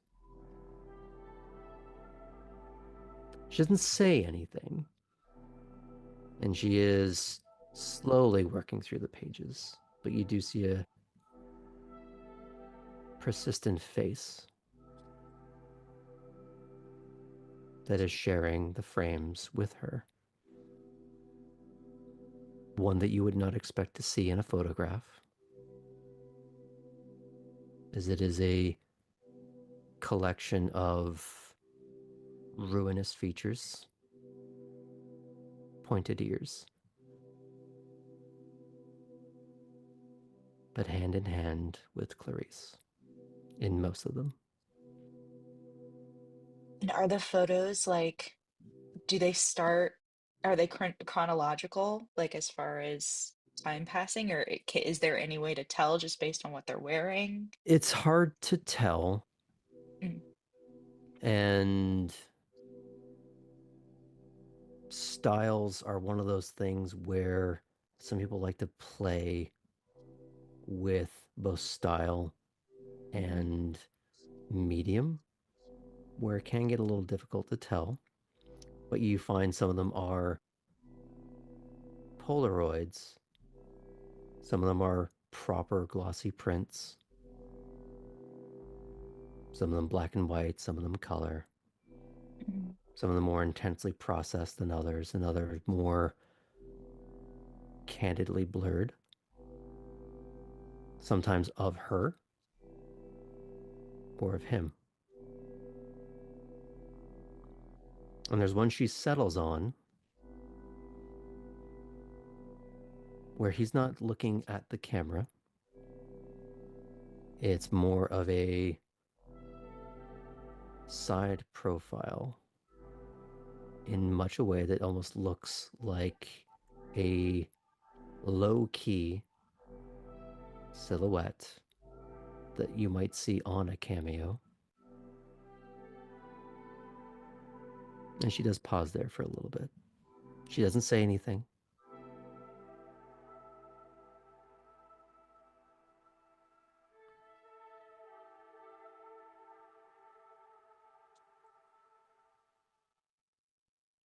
Poppy's trying to decide whether to say anything. I think maybe under her breath a little bit during that pause on the photo, she'll kind of just whisper, "Beautiful."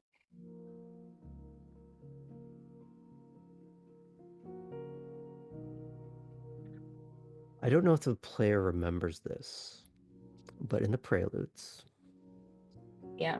you asked her, have you ever just been taken by the beauty of it all? Mhm. She replied at the time, while handling that same cameo necklace, yes. Yeah. So she runs her fingers over it, and you see that glassiness of her eyes go a tinge of pink. as she is trying very hard not to well up.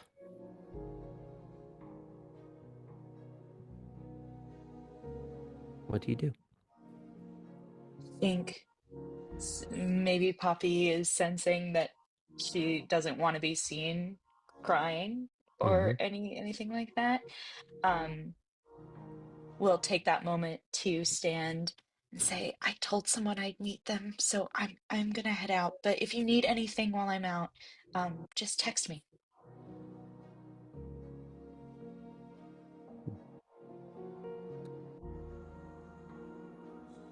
Enjoy it.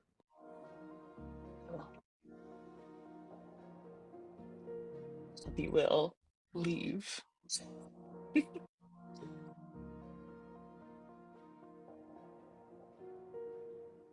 Now, I'm assuming you don't take the rolls. No, I'll take my Lexus. Okay. Just a little bit of Lexus.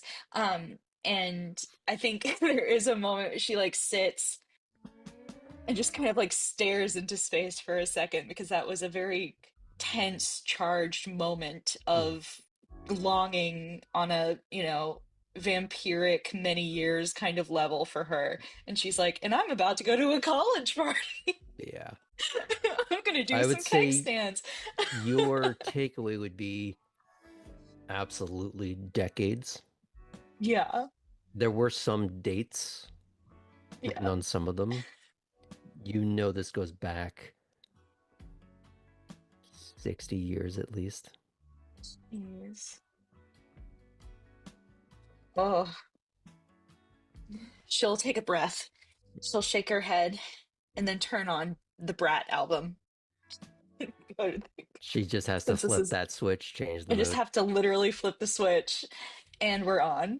And Considering she'll this go takes over. place in August 2024, in the middle of Brat summer, this is appropriate. So you head over to the dorms. Mhm. There's not a lot of cars in the parking lot at... Well, this goes by a few names. The Colony at the Hive of Scad. Is it all has a bit of a bee theme to it.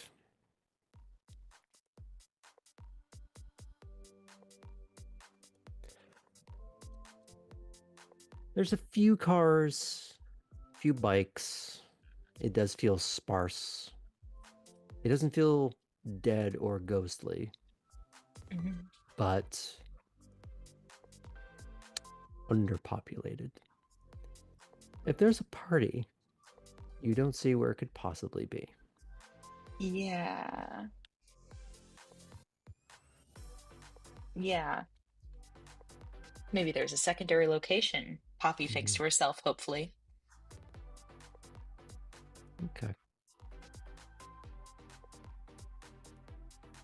You, I'm assuming, go up a flight of stairs, the elevator.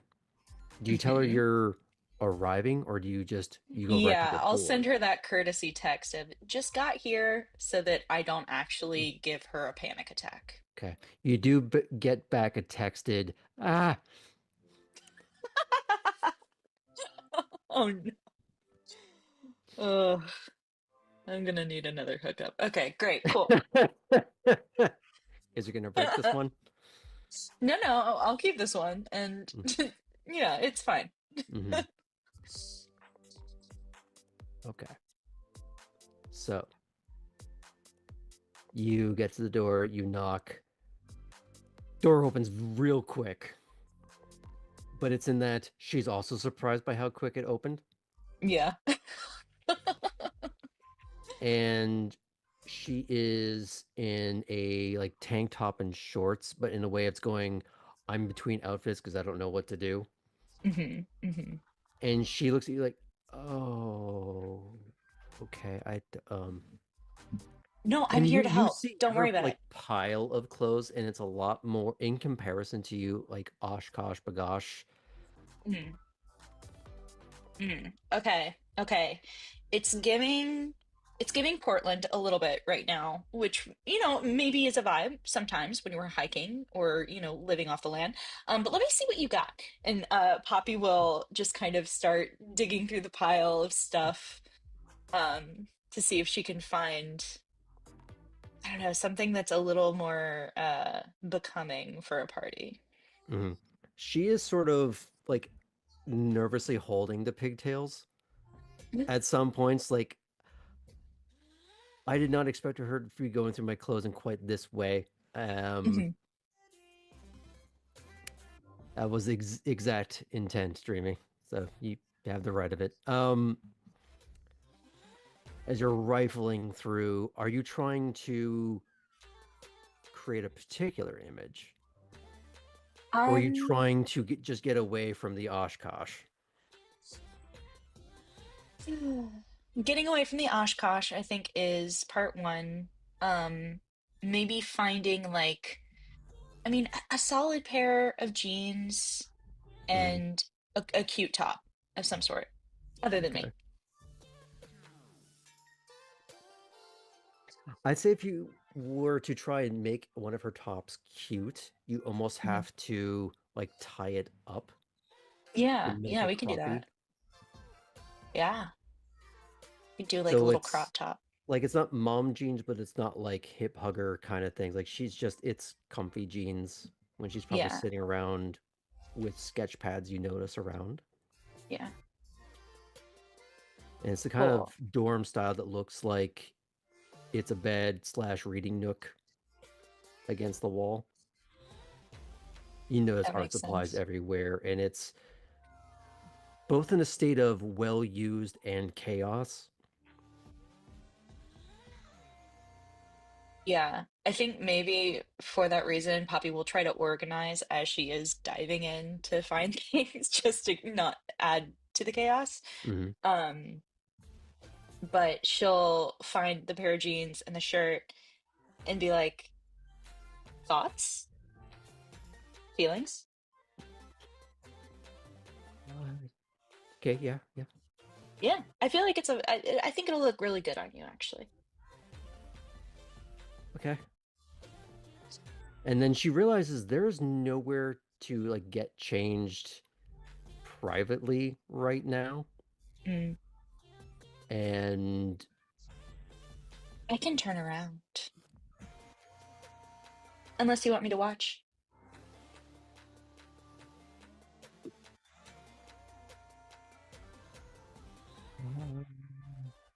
there's that sort of like twirl of one of them. Like, you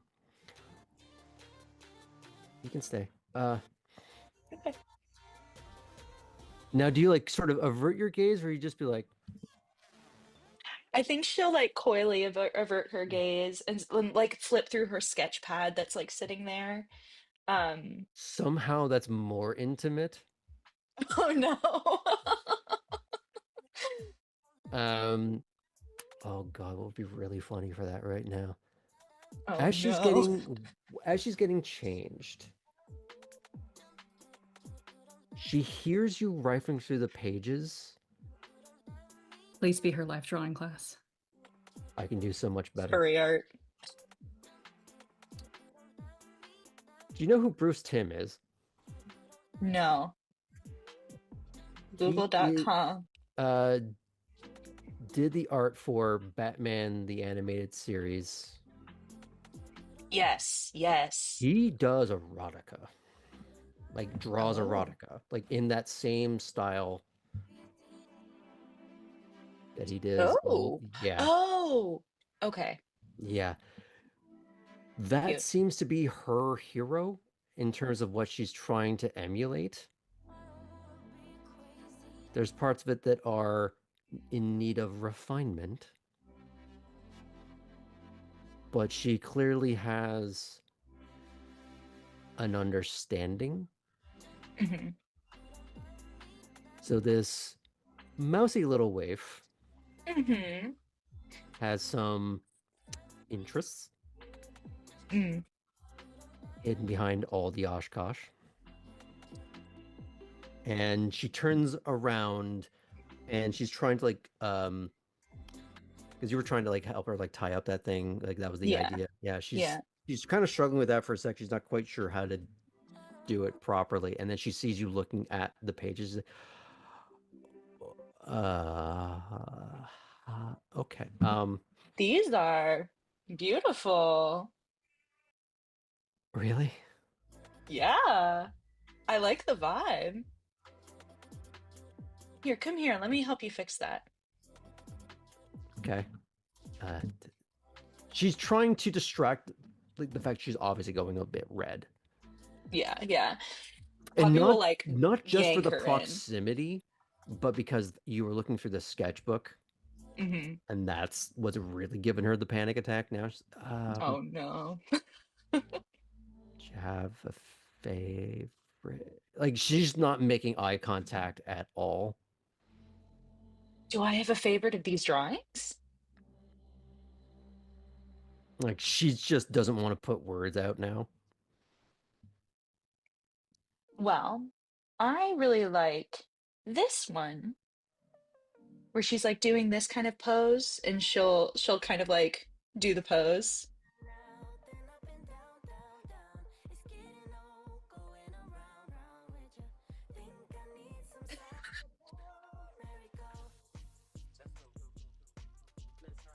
She's going to like very tentatively reach for the sketchbook.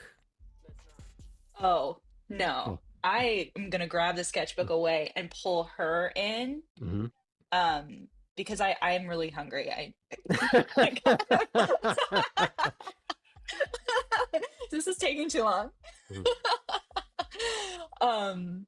Yeah, just to break contact barrier in the kind of way of like, here, come here, and I'm gonna fix your shirt while I go for your neck, and like, yeah. Okay. I guess you're never going to hear what she was going to say, but all right. Oh, I'm so sorry. No, you What did was this she to gonna you, say? not me. I did this to me, yeah. So the question is, how much do you take? Well, since we're going to a party, Poppy's a little hopeful about meeting other people too. So maybe only like two is two is not gonna make her faint, is it? Is it just gonna make her It's going to make her very lovey-dovey slumped against you a bit, but okay? not in a way that's going to be, I need to call the RA. Okay, great. Okay, that's fine. That's fine. It's more like she's just going to have that dopey, dizzy smile. Yeah. That honestly might calm her down a little bit, you know? Oh yeah, like she just took in.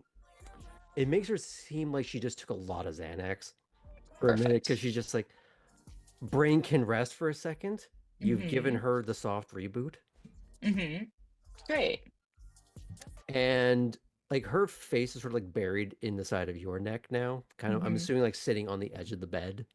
Yeah, and I'm just kind of petting her hair and still looking through the sketches. And a little weakly, she puts her hand on the book as you get to the end, and there's a blank page. Goes, can I draw you? Oh my God. Yes, of course you can. Do you want me clothed or without? I feel like we need to pan out on her Yeah. panic attack at that. Oh, I I'm sorry, like the guys. idea that she goes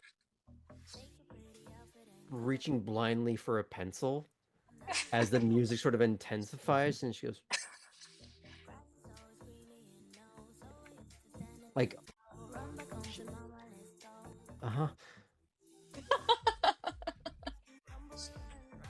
Yeah. paint me She like one says, of your "Whip," rose girls. and then it cuts.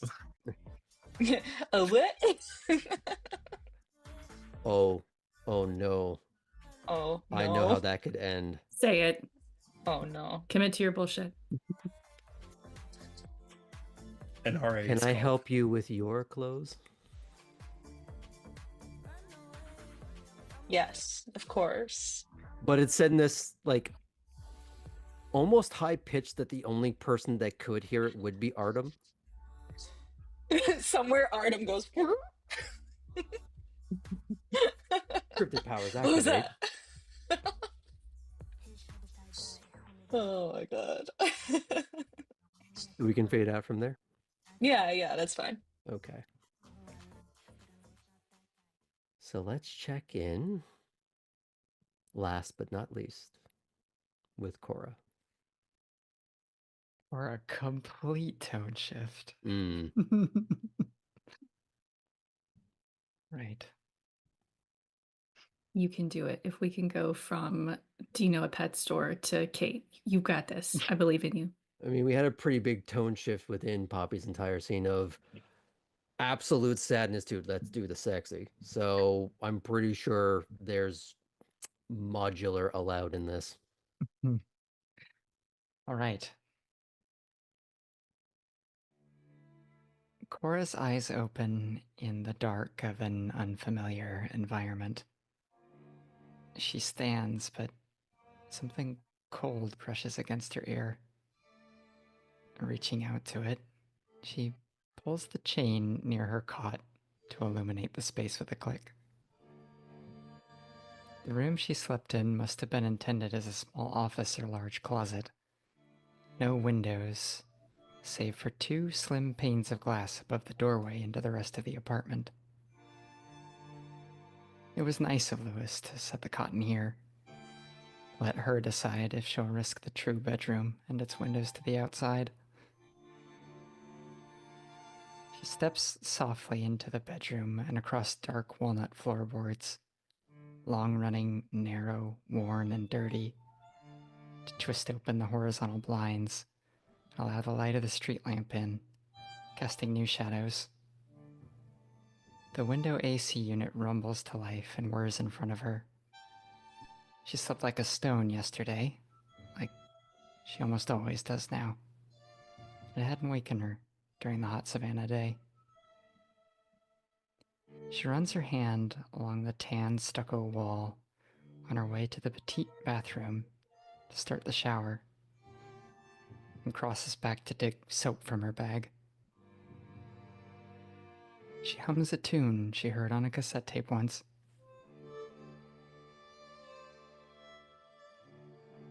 Now, dressed in an airy button-up with variable width vertical stripes widely spaced, loosely half-tucked into sand-color linen suit slacks, Cora collects her keys from the oddly shaped kitchen and walks into the hallway with her stairs. Lots of windows in here, she thinks. White walls, the same tall ceilings from the rest of her little apartment. She refocuses and descends. After locking the door at the bottom of the stairway, now in the humid night air, she steps away to get a good look at the building with fresh eyes. Light green paint, faded dark trim. Thin lateral boards for siding, windows pieced into the many little rectangles of historic window panes. A half-pyramid-shaped metal awning above her tiny porch here on the corner, and 3 more just like it down the rest of the long building, the entryways for other tenants. It looked like it could have been here since 1900, but now it was her haven, provided she kept up her end of the bargain. Did that make this street her domain? She wanted to explore. And so she will. That was lovely. Thank you. Thank you. Would like to add one thing to that. Yeah. Due to your prior living arrangements back in Frankfurt, the pattern tries to reassert itself. You don't physically trip in any way, but the body, the mind, your senses, paradoxically, feel as though you are walking up a flight of stairs at the start of your night rather than down. You don't miss a step. You don't trip and fall and clatter to the ground like a rag doll. But it's as if you are experiencing two timelines or two different parts of a timeline at once.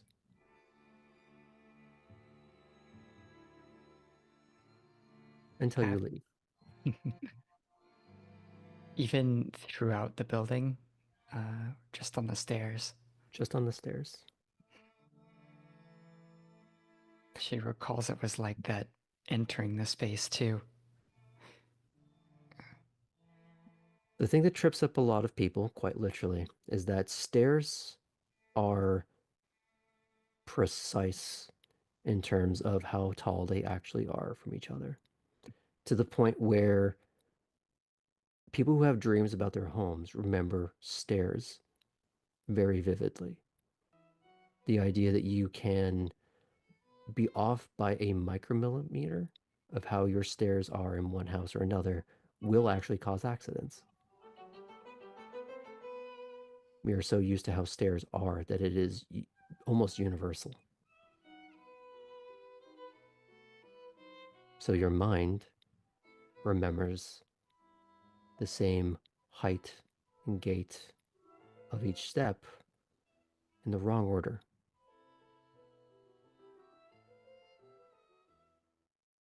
But you don't suffer anything ill from it. It's more just a strange inversion as you fight through a habit.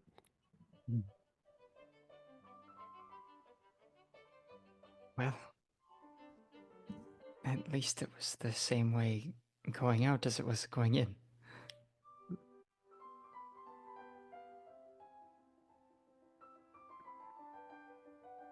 But now that you are shakes it off a little bit. Now that you are on the street of your neighborhood, a church across from you,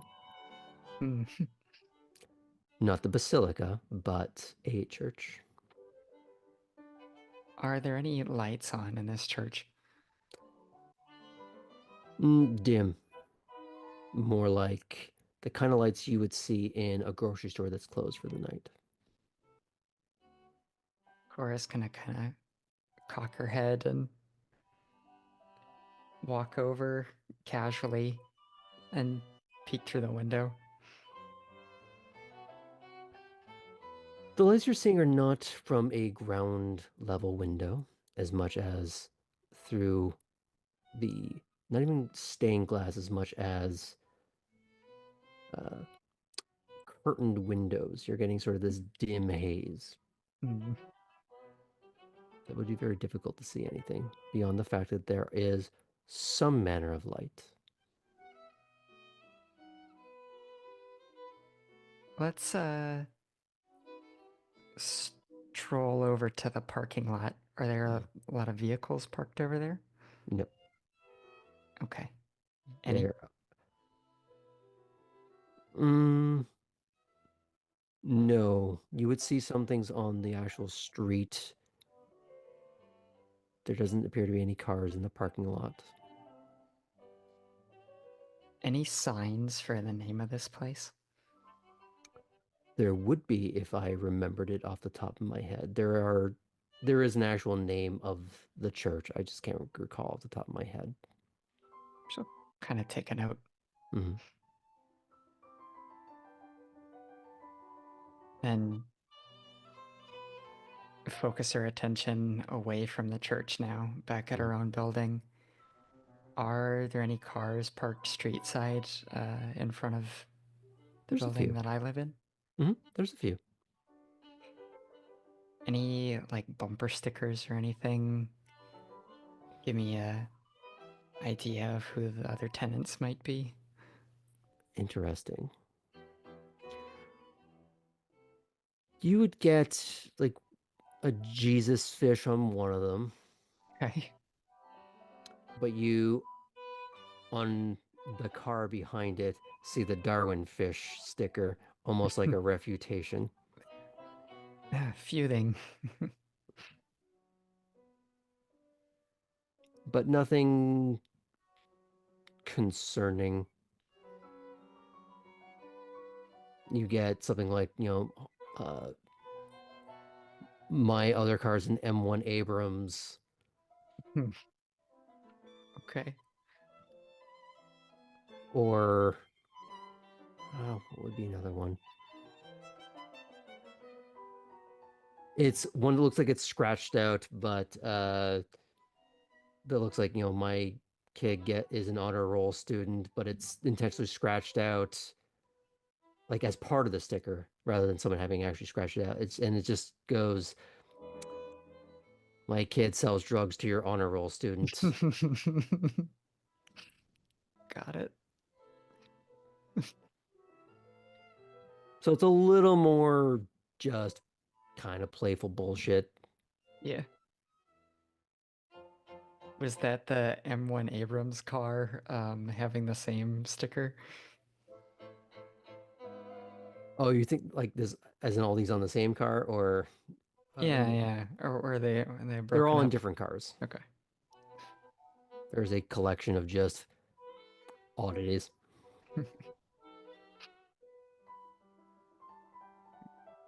She's satisfied with that.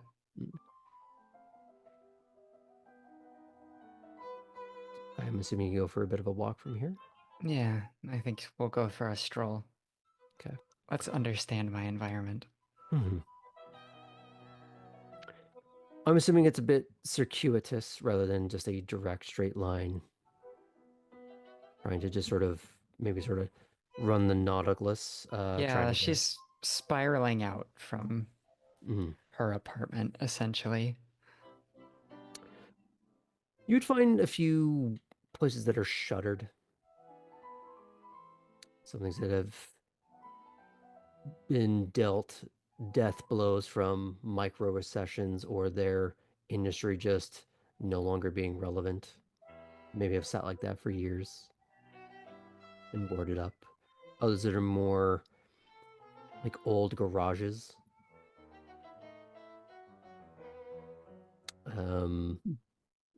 Gas station nearby. Make a mental note of that.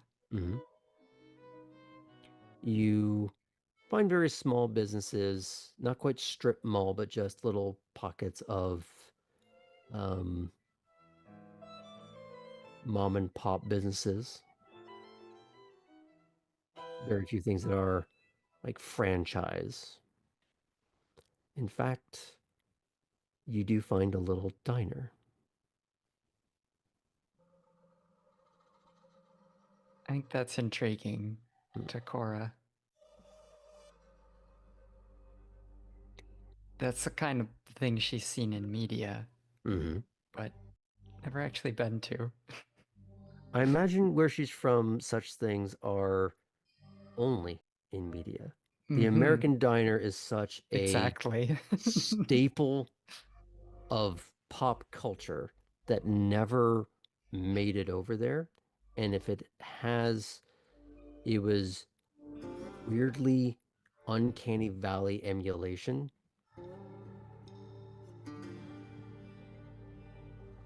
Cora's going like to the genuine deal. Check her pocket money. She have enough to get a coffee? Yeah. Okay. I'll head inside. You see this on the outside, a place called Pappy's Diner.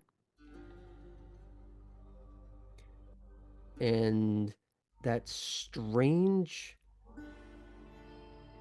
retro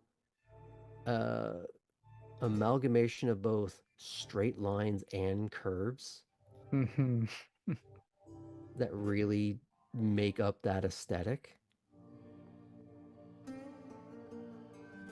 And those very strange palettes of the kind of bluish greens you would only see on like a 1970s fridge that no one liked.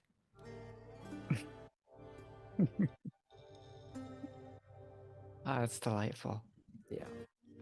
The booths on the inside are of a similar palette, with that black and white tile flooring. The strange color choice of orange and green neon running in very thin tubes along the wall. You see a few customers, one person behind the counter, and one young woman weighing tables.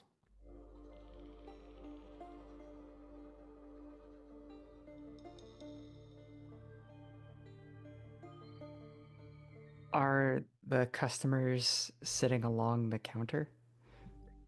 Some are at the counter, some are at booths. Okay. I'll go ahead and sit at the counter. Seems a bit more sociable than sitting at a booth. Okay. Do you look around, or do you simply keep attention to the person behind the counter? I'll look around as I take a seat. I'm curious about the place. Remind me,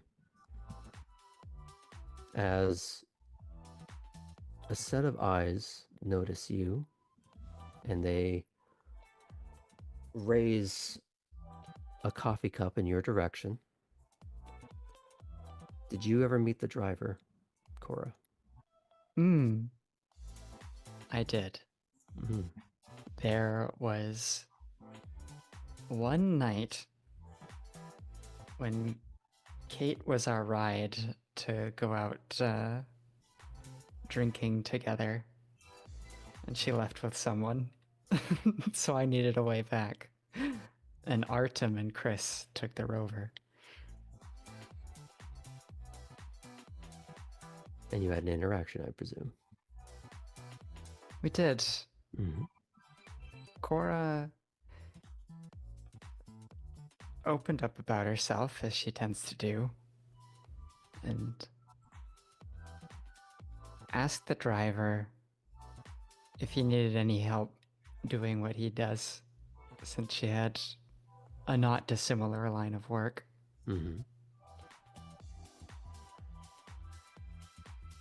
Then kind of questioned whether she actually would be good at what he does, considering how much he was getting her to self-reflect.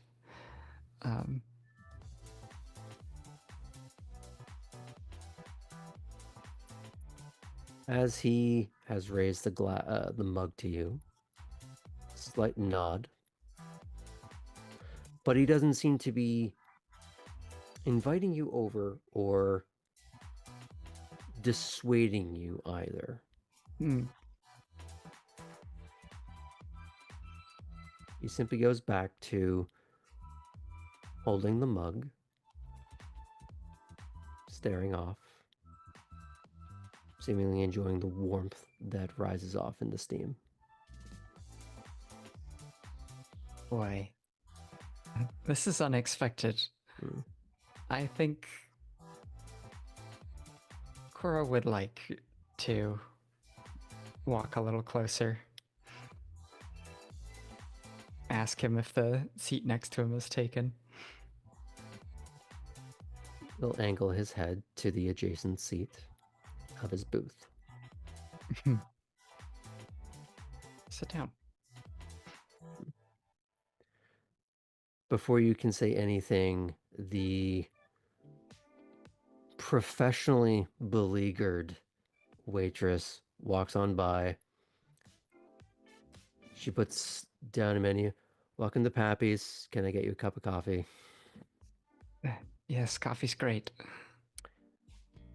You see on her name tag, Roxy. Or actually, sorry, Roxanne, because nobody's that cool that they'll actually put that name on there.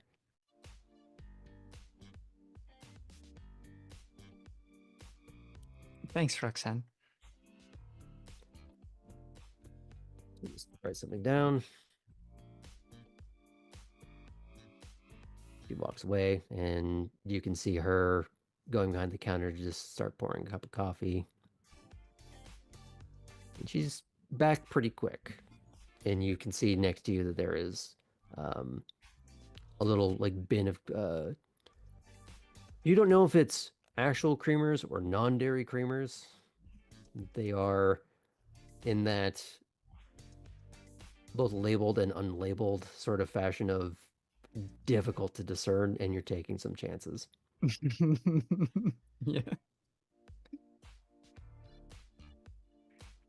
But you have your cup of coffee very quickly, and you have maybe not privacy per se, but a little bit of potential quietude if you're trying to strike up a conversation. I don't think I expected to see anyone I recognized here. Why not?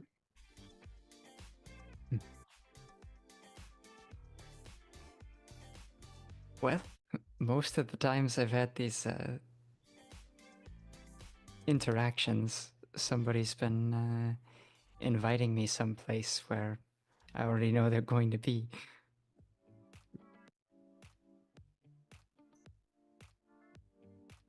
Well, if the aim is that we're all just folk,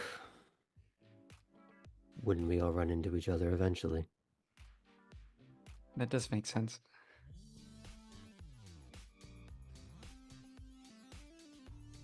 Cora's gonna go ahead and grab one of the creamers and empty it into the coffee. You see that he's drinking his, well, drinking, strong word, but his is just a black coffee.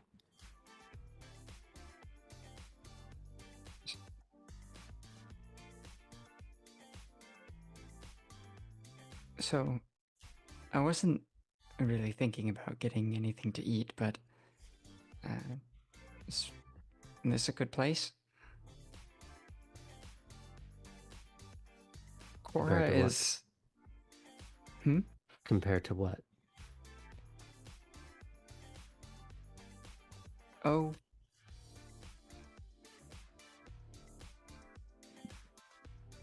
Well, I just wanted to make sure that it was the sort of thing that if I wanted to be a customer, that I wasn't gonna have like this a bad time. Only a bad time if you cause one. Okay. And he briefly brings the mug up to his lips as though he's going to sip, and then puts it back down. Seemingly more for the smell and the heat. Given any interesting rides lately?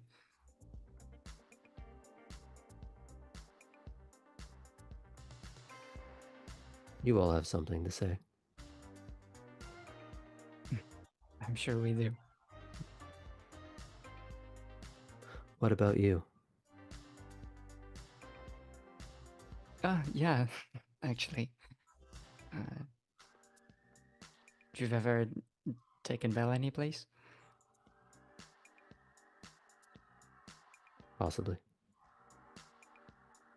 I possibly have to.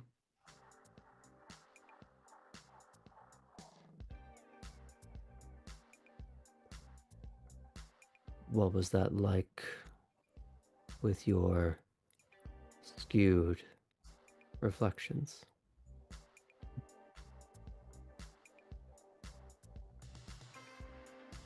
I think we ended up syncing up a little bit earlier in the evening, and it was a companionable silence.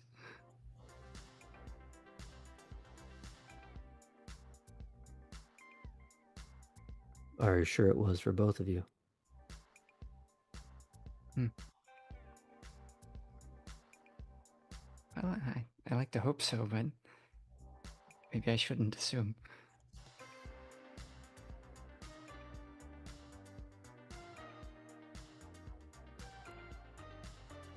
Where are you going from here? I'm not exactly sure yet. just sort of enjoying the night.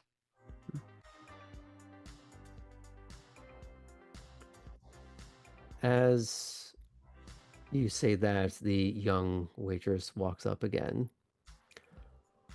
Hey, can I take your order? Um, you know, I'm not really hungry. I appreciate it. I think the coffee's going to be fine. Okay, let me know if that changes. And she scribbles something down and she starts continuing her rounds and then making herself back at the behind the counter. Probably marrying some catch-ups just to fill the time. I mean, really, what am I going to do with an omelet?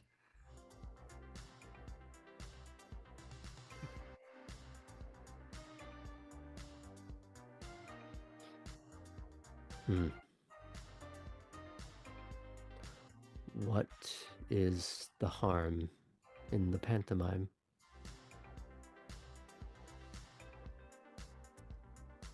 Well, I've heard it can be a little unpleasant. I mean, just the actual act.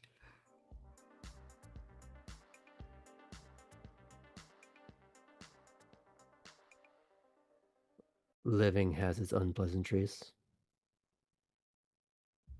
Should you stop that?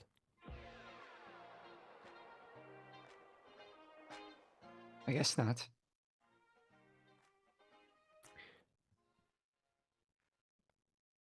Before, eating still had its unseemly consequences. Now they're just different. Yeah. Has Cora tried to eat You since? you tell me that. She's tried having coffee, Yeah. but while you know only one thing has satisfied, the good claret. I guess Cora is definitely the type of let's probe and understand what it is to be kindred sort of person. So she probably would have at least tried to eat like a donut or something, a pretzel.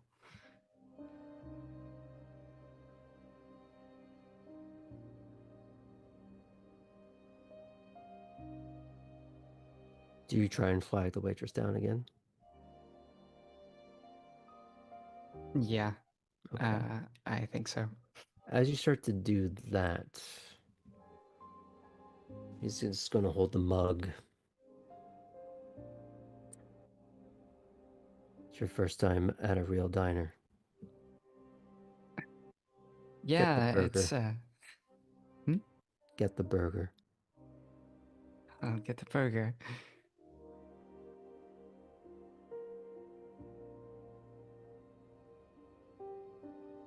Really only seen places like this in the movies, so.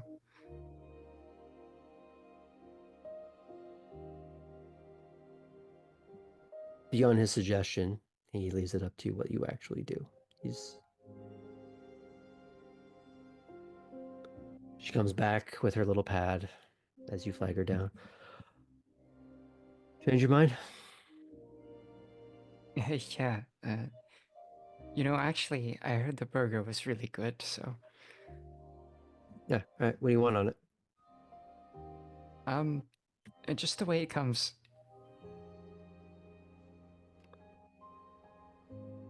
Works it is. I'm not Yeah. You getting hear myself her into yell. any strange flavors, right? He does not respond. You just see and hear him sip the coffee. She turns and yells to behind the counter, "One around the world."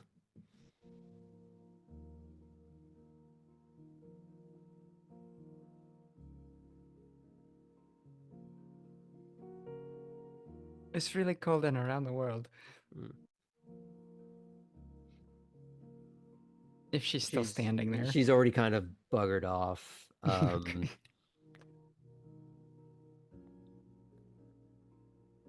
And he will sort of look to your, I guess, confusion, amusement at that interaction. The stereotype is they have shorthands for everything. Huh.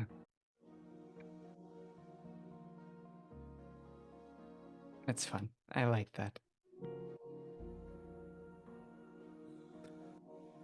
All these little quirks preserved.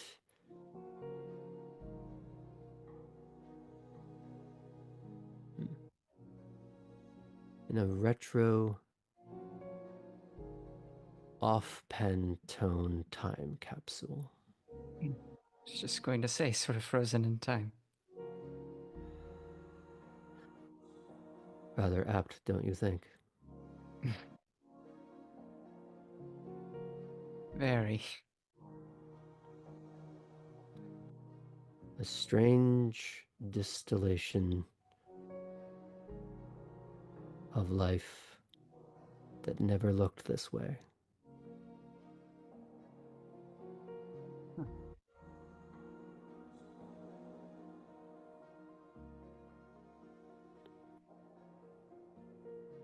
Surely, someone thought it did.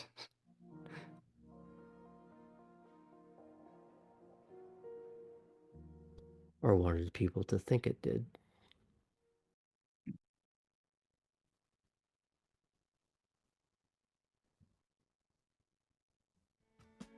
A cleaned image to sell.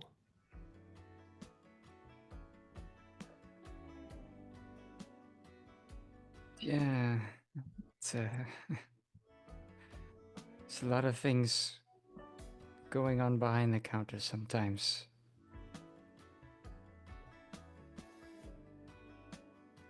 Cora just starts wrapping the table with a finger. You hear relatively short order, that someone goes, "Order up." And she's just as swift to bring you your order and some utensils. You see that there's already condiments and stuff on the little tiny rack that's already on the booth against the wall, next to the questionable bowl of creamers.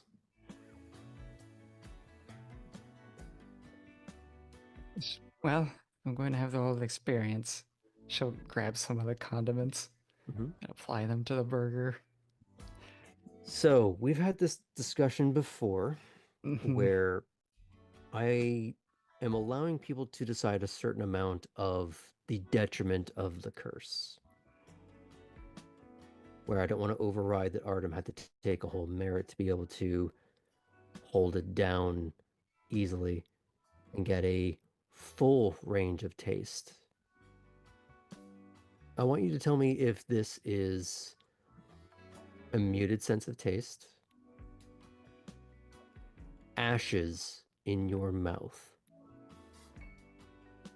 or somewhere in between.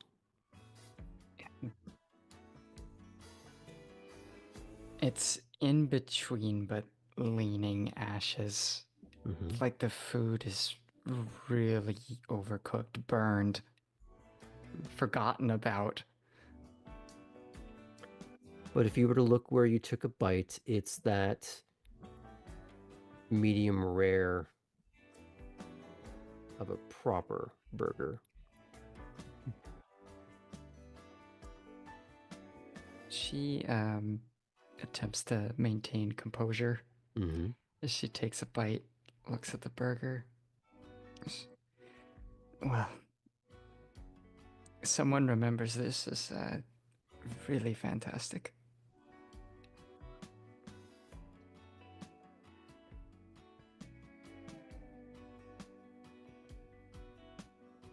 He is taking another sip of his coffee and putting it down. You see no grimace. You see no reaction. You don't know if he has a muted sense of taste or if it's just a mouthful of burnt pennies.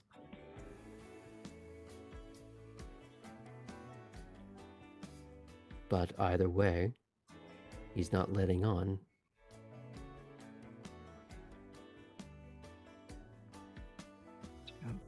You seem to be enjoying yourself.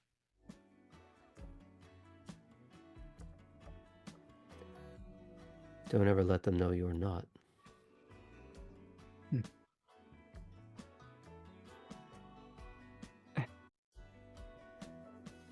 You know, it's still kind of funny at this point, really. I think I may have missed a word in there, sorry. It's still kind of funny at this point, really. What is? Yes. Some of the other things that, you know, people who have to do the night shift have to deal with. I mean, sure, it can be dangerous, right? But, and there's,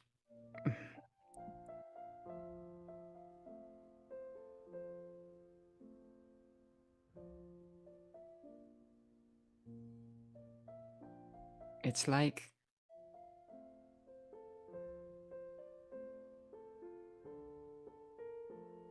you're moving to a new city and picking up a new hobby and trying to learn a different language, like, all at the same time. And so there's little things that happen that, you know, it feels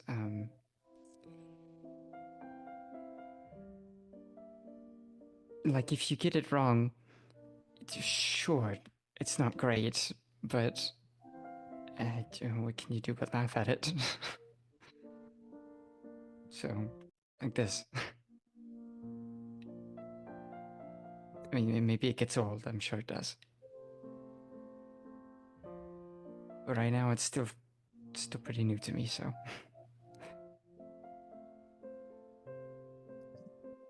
Many fall within two categories.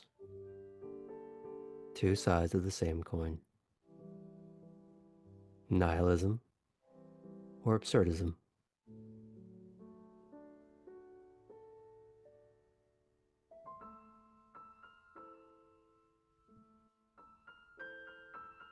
Is there anyone who has done both?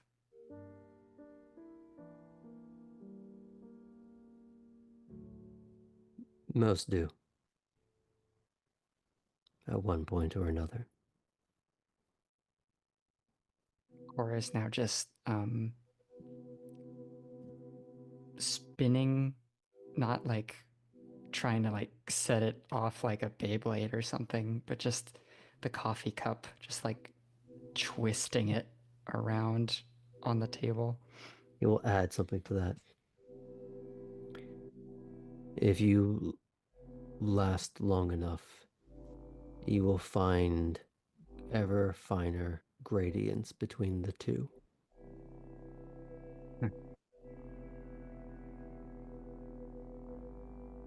Let's hope I do, huh?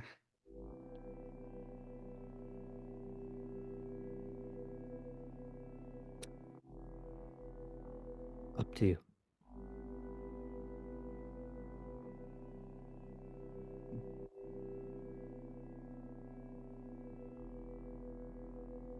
Well, at least for now, I think that's. I'm more interested in sticking around than not.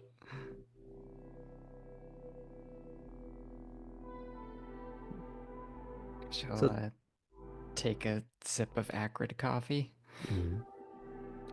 So the question for you at the moment, while tonight was ostensibly about feeding,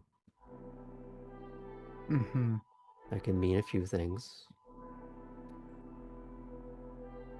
Do you lean into the pantomime or do you reject it?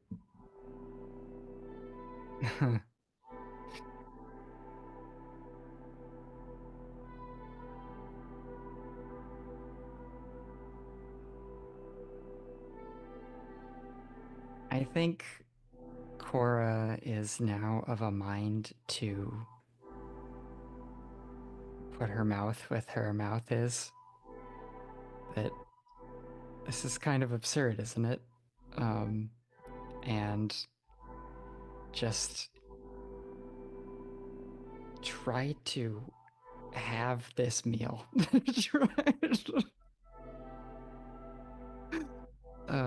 Would you like to make that a roll? Sure, let's do it. Okay.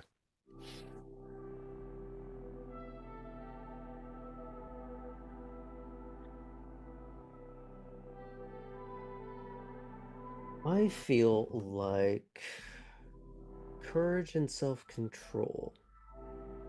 Okay. Right, Cora. Or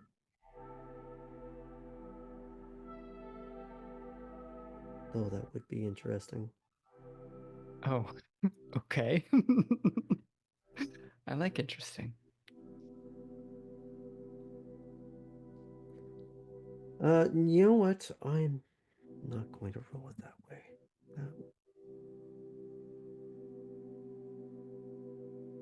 What's your humanity at right now? I'm pretty human. Okay. I've got I'm 3 away from full humanity. Really? Mm-hmm. Okay. I'm going to have you roll your humanity. Ooh, okay. Difficulty of 6. That's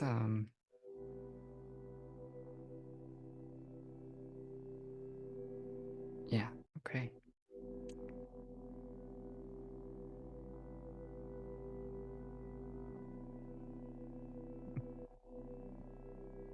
Oh no. Well, friends.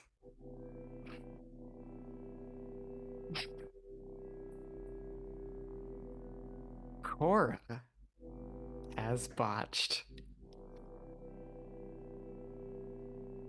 at eating a hamburger.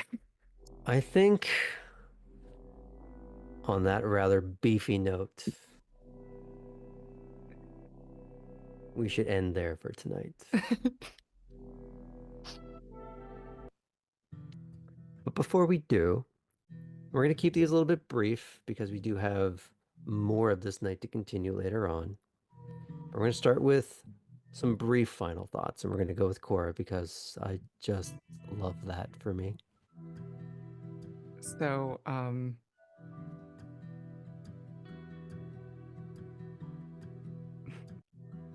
I think Cora has found herself at the end of this, or at the pause in this interaction in the driver, with the driver, finding him to be one of her, like, personal push the limit challenges now. Because every other kindred she's spoken to, pretty much, has really seemed to reciprocate her openness when she offers it. And the driver is doing so, but in a way that tends to reflect her back on herself rather than really saying anything about himself. And so she's like, I am gonna get you to want me to know about you. So I think there's a bit of that going on with this interaction. I also suspect that after my role, just as a player, that Cora may be having to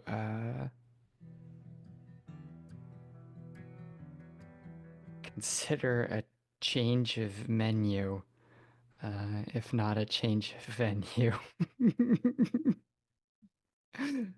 So. We can move on? Mm-hmm. Okay.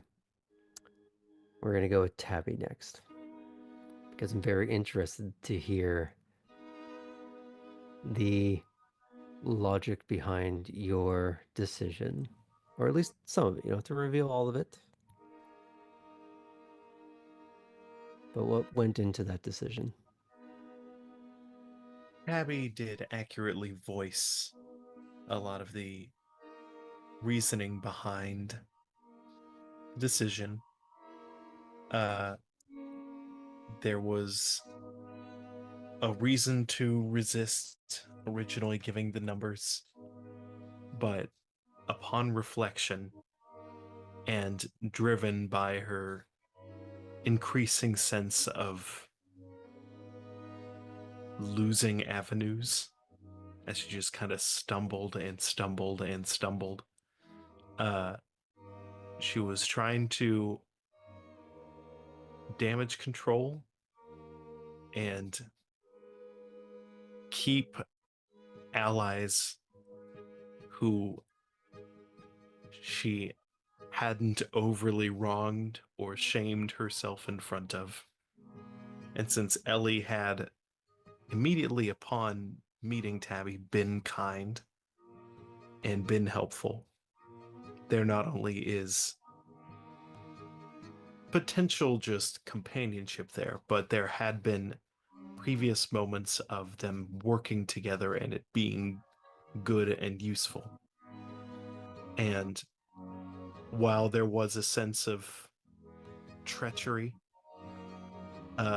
in regards to the information of the other neonates, there is a camaraderie amongst Nosferatu that, in this moment at least, Tabby has decided to embrace as opposed to the other. Trying to maintain a friend base before crawling up from rock bottom.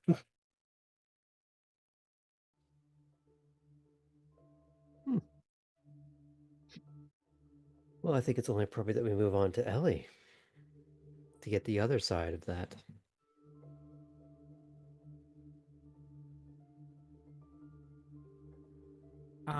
Ellie was indeed surprised and relieved that Tabby gave the was basically made the first move at reconciling,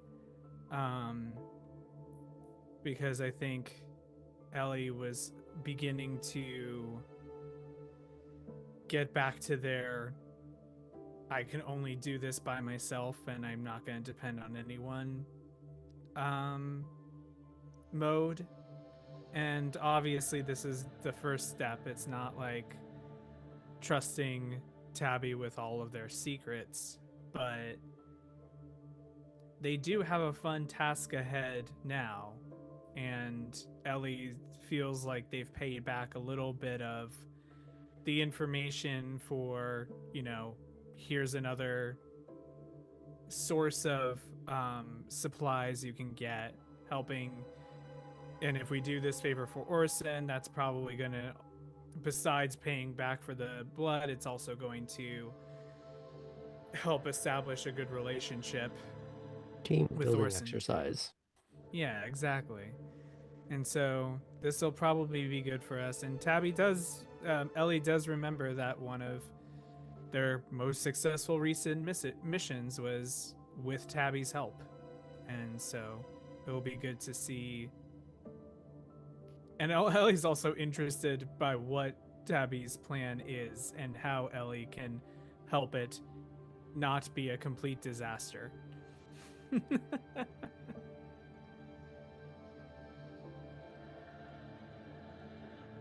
Well,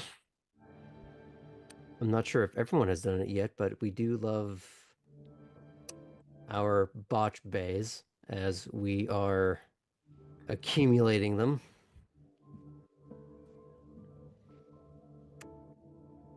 Am I able to move on, or do you have a further? You can move on.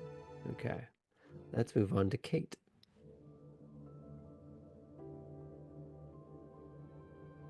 So for Kate, every aspect of kindred life is a game.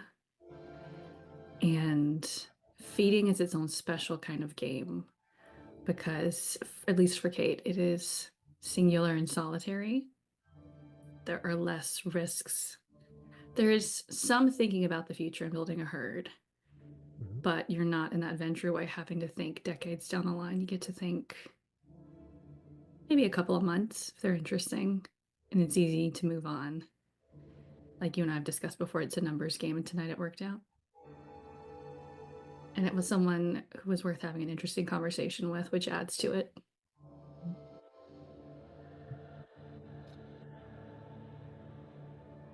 We'll see if that goes anywhere. But ultimately, that's up to whether Kate pursues that. Or allows him to pursue it. Is there any further thoughts, or? I think we can move on. Okay. I'm very interested to hear Poppy at this point. I think Poppy, even in the midst of feeding, perhaps, is thinking about Clarice and her kind of just sadness that envelops her. And she kind of tries to vow to herself to never, ooh, yeah, she tries to vow to herself to never let another person make her feel that way again in some ways. And that that she wants to hold on to the understanding that that kind of thing can happen, but try to protect herself from something as all-encompassing and almost paralyzing is what she's seen in Clarice. And then she's gonna party.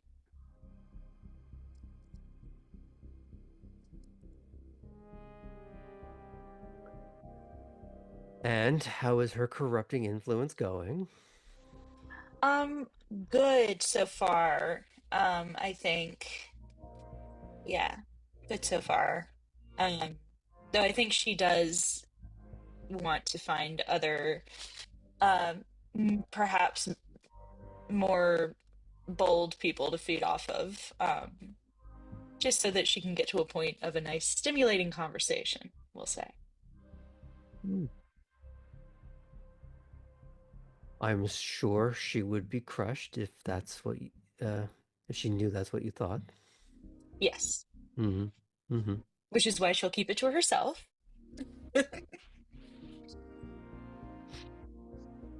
Not her clothes, apparently. No, that's a separate thing. Those are separate things. Quite literally. Mm-hmm.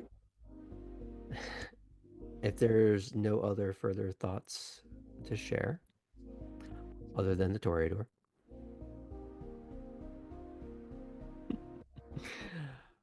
we'll be leaving off from here tonight. Tune in tomorrow for Age of Innovation. We will eventually return to our epilogue series for Age of Myth. But for now, we'll be back on Wednesday with more Savannah by Night. Thank you all for watching. Have a good night.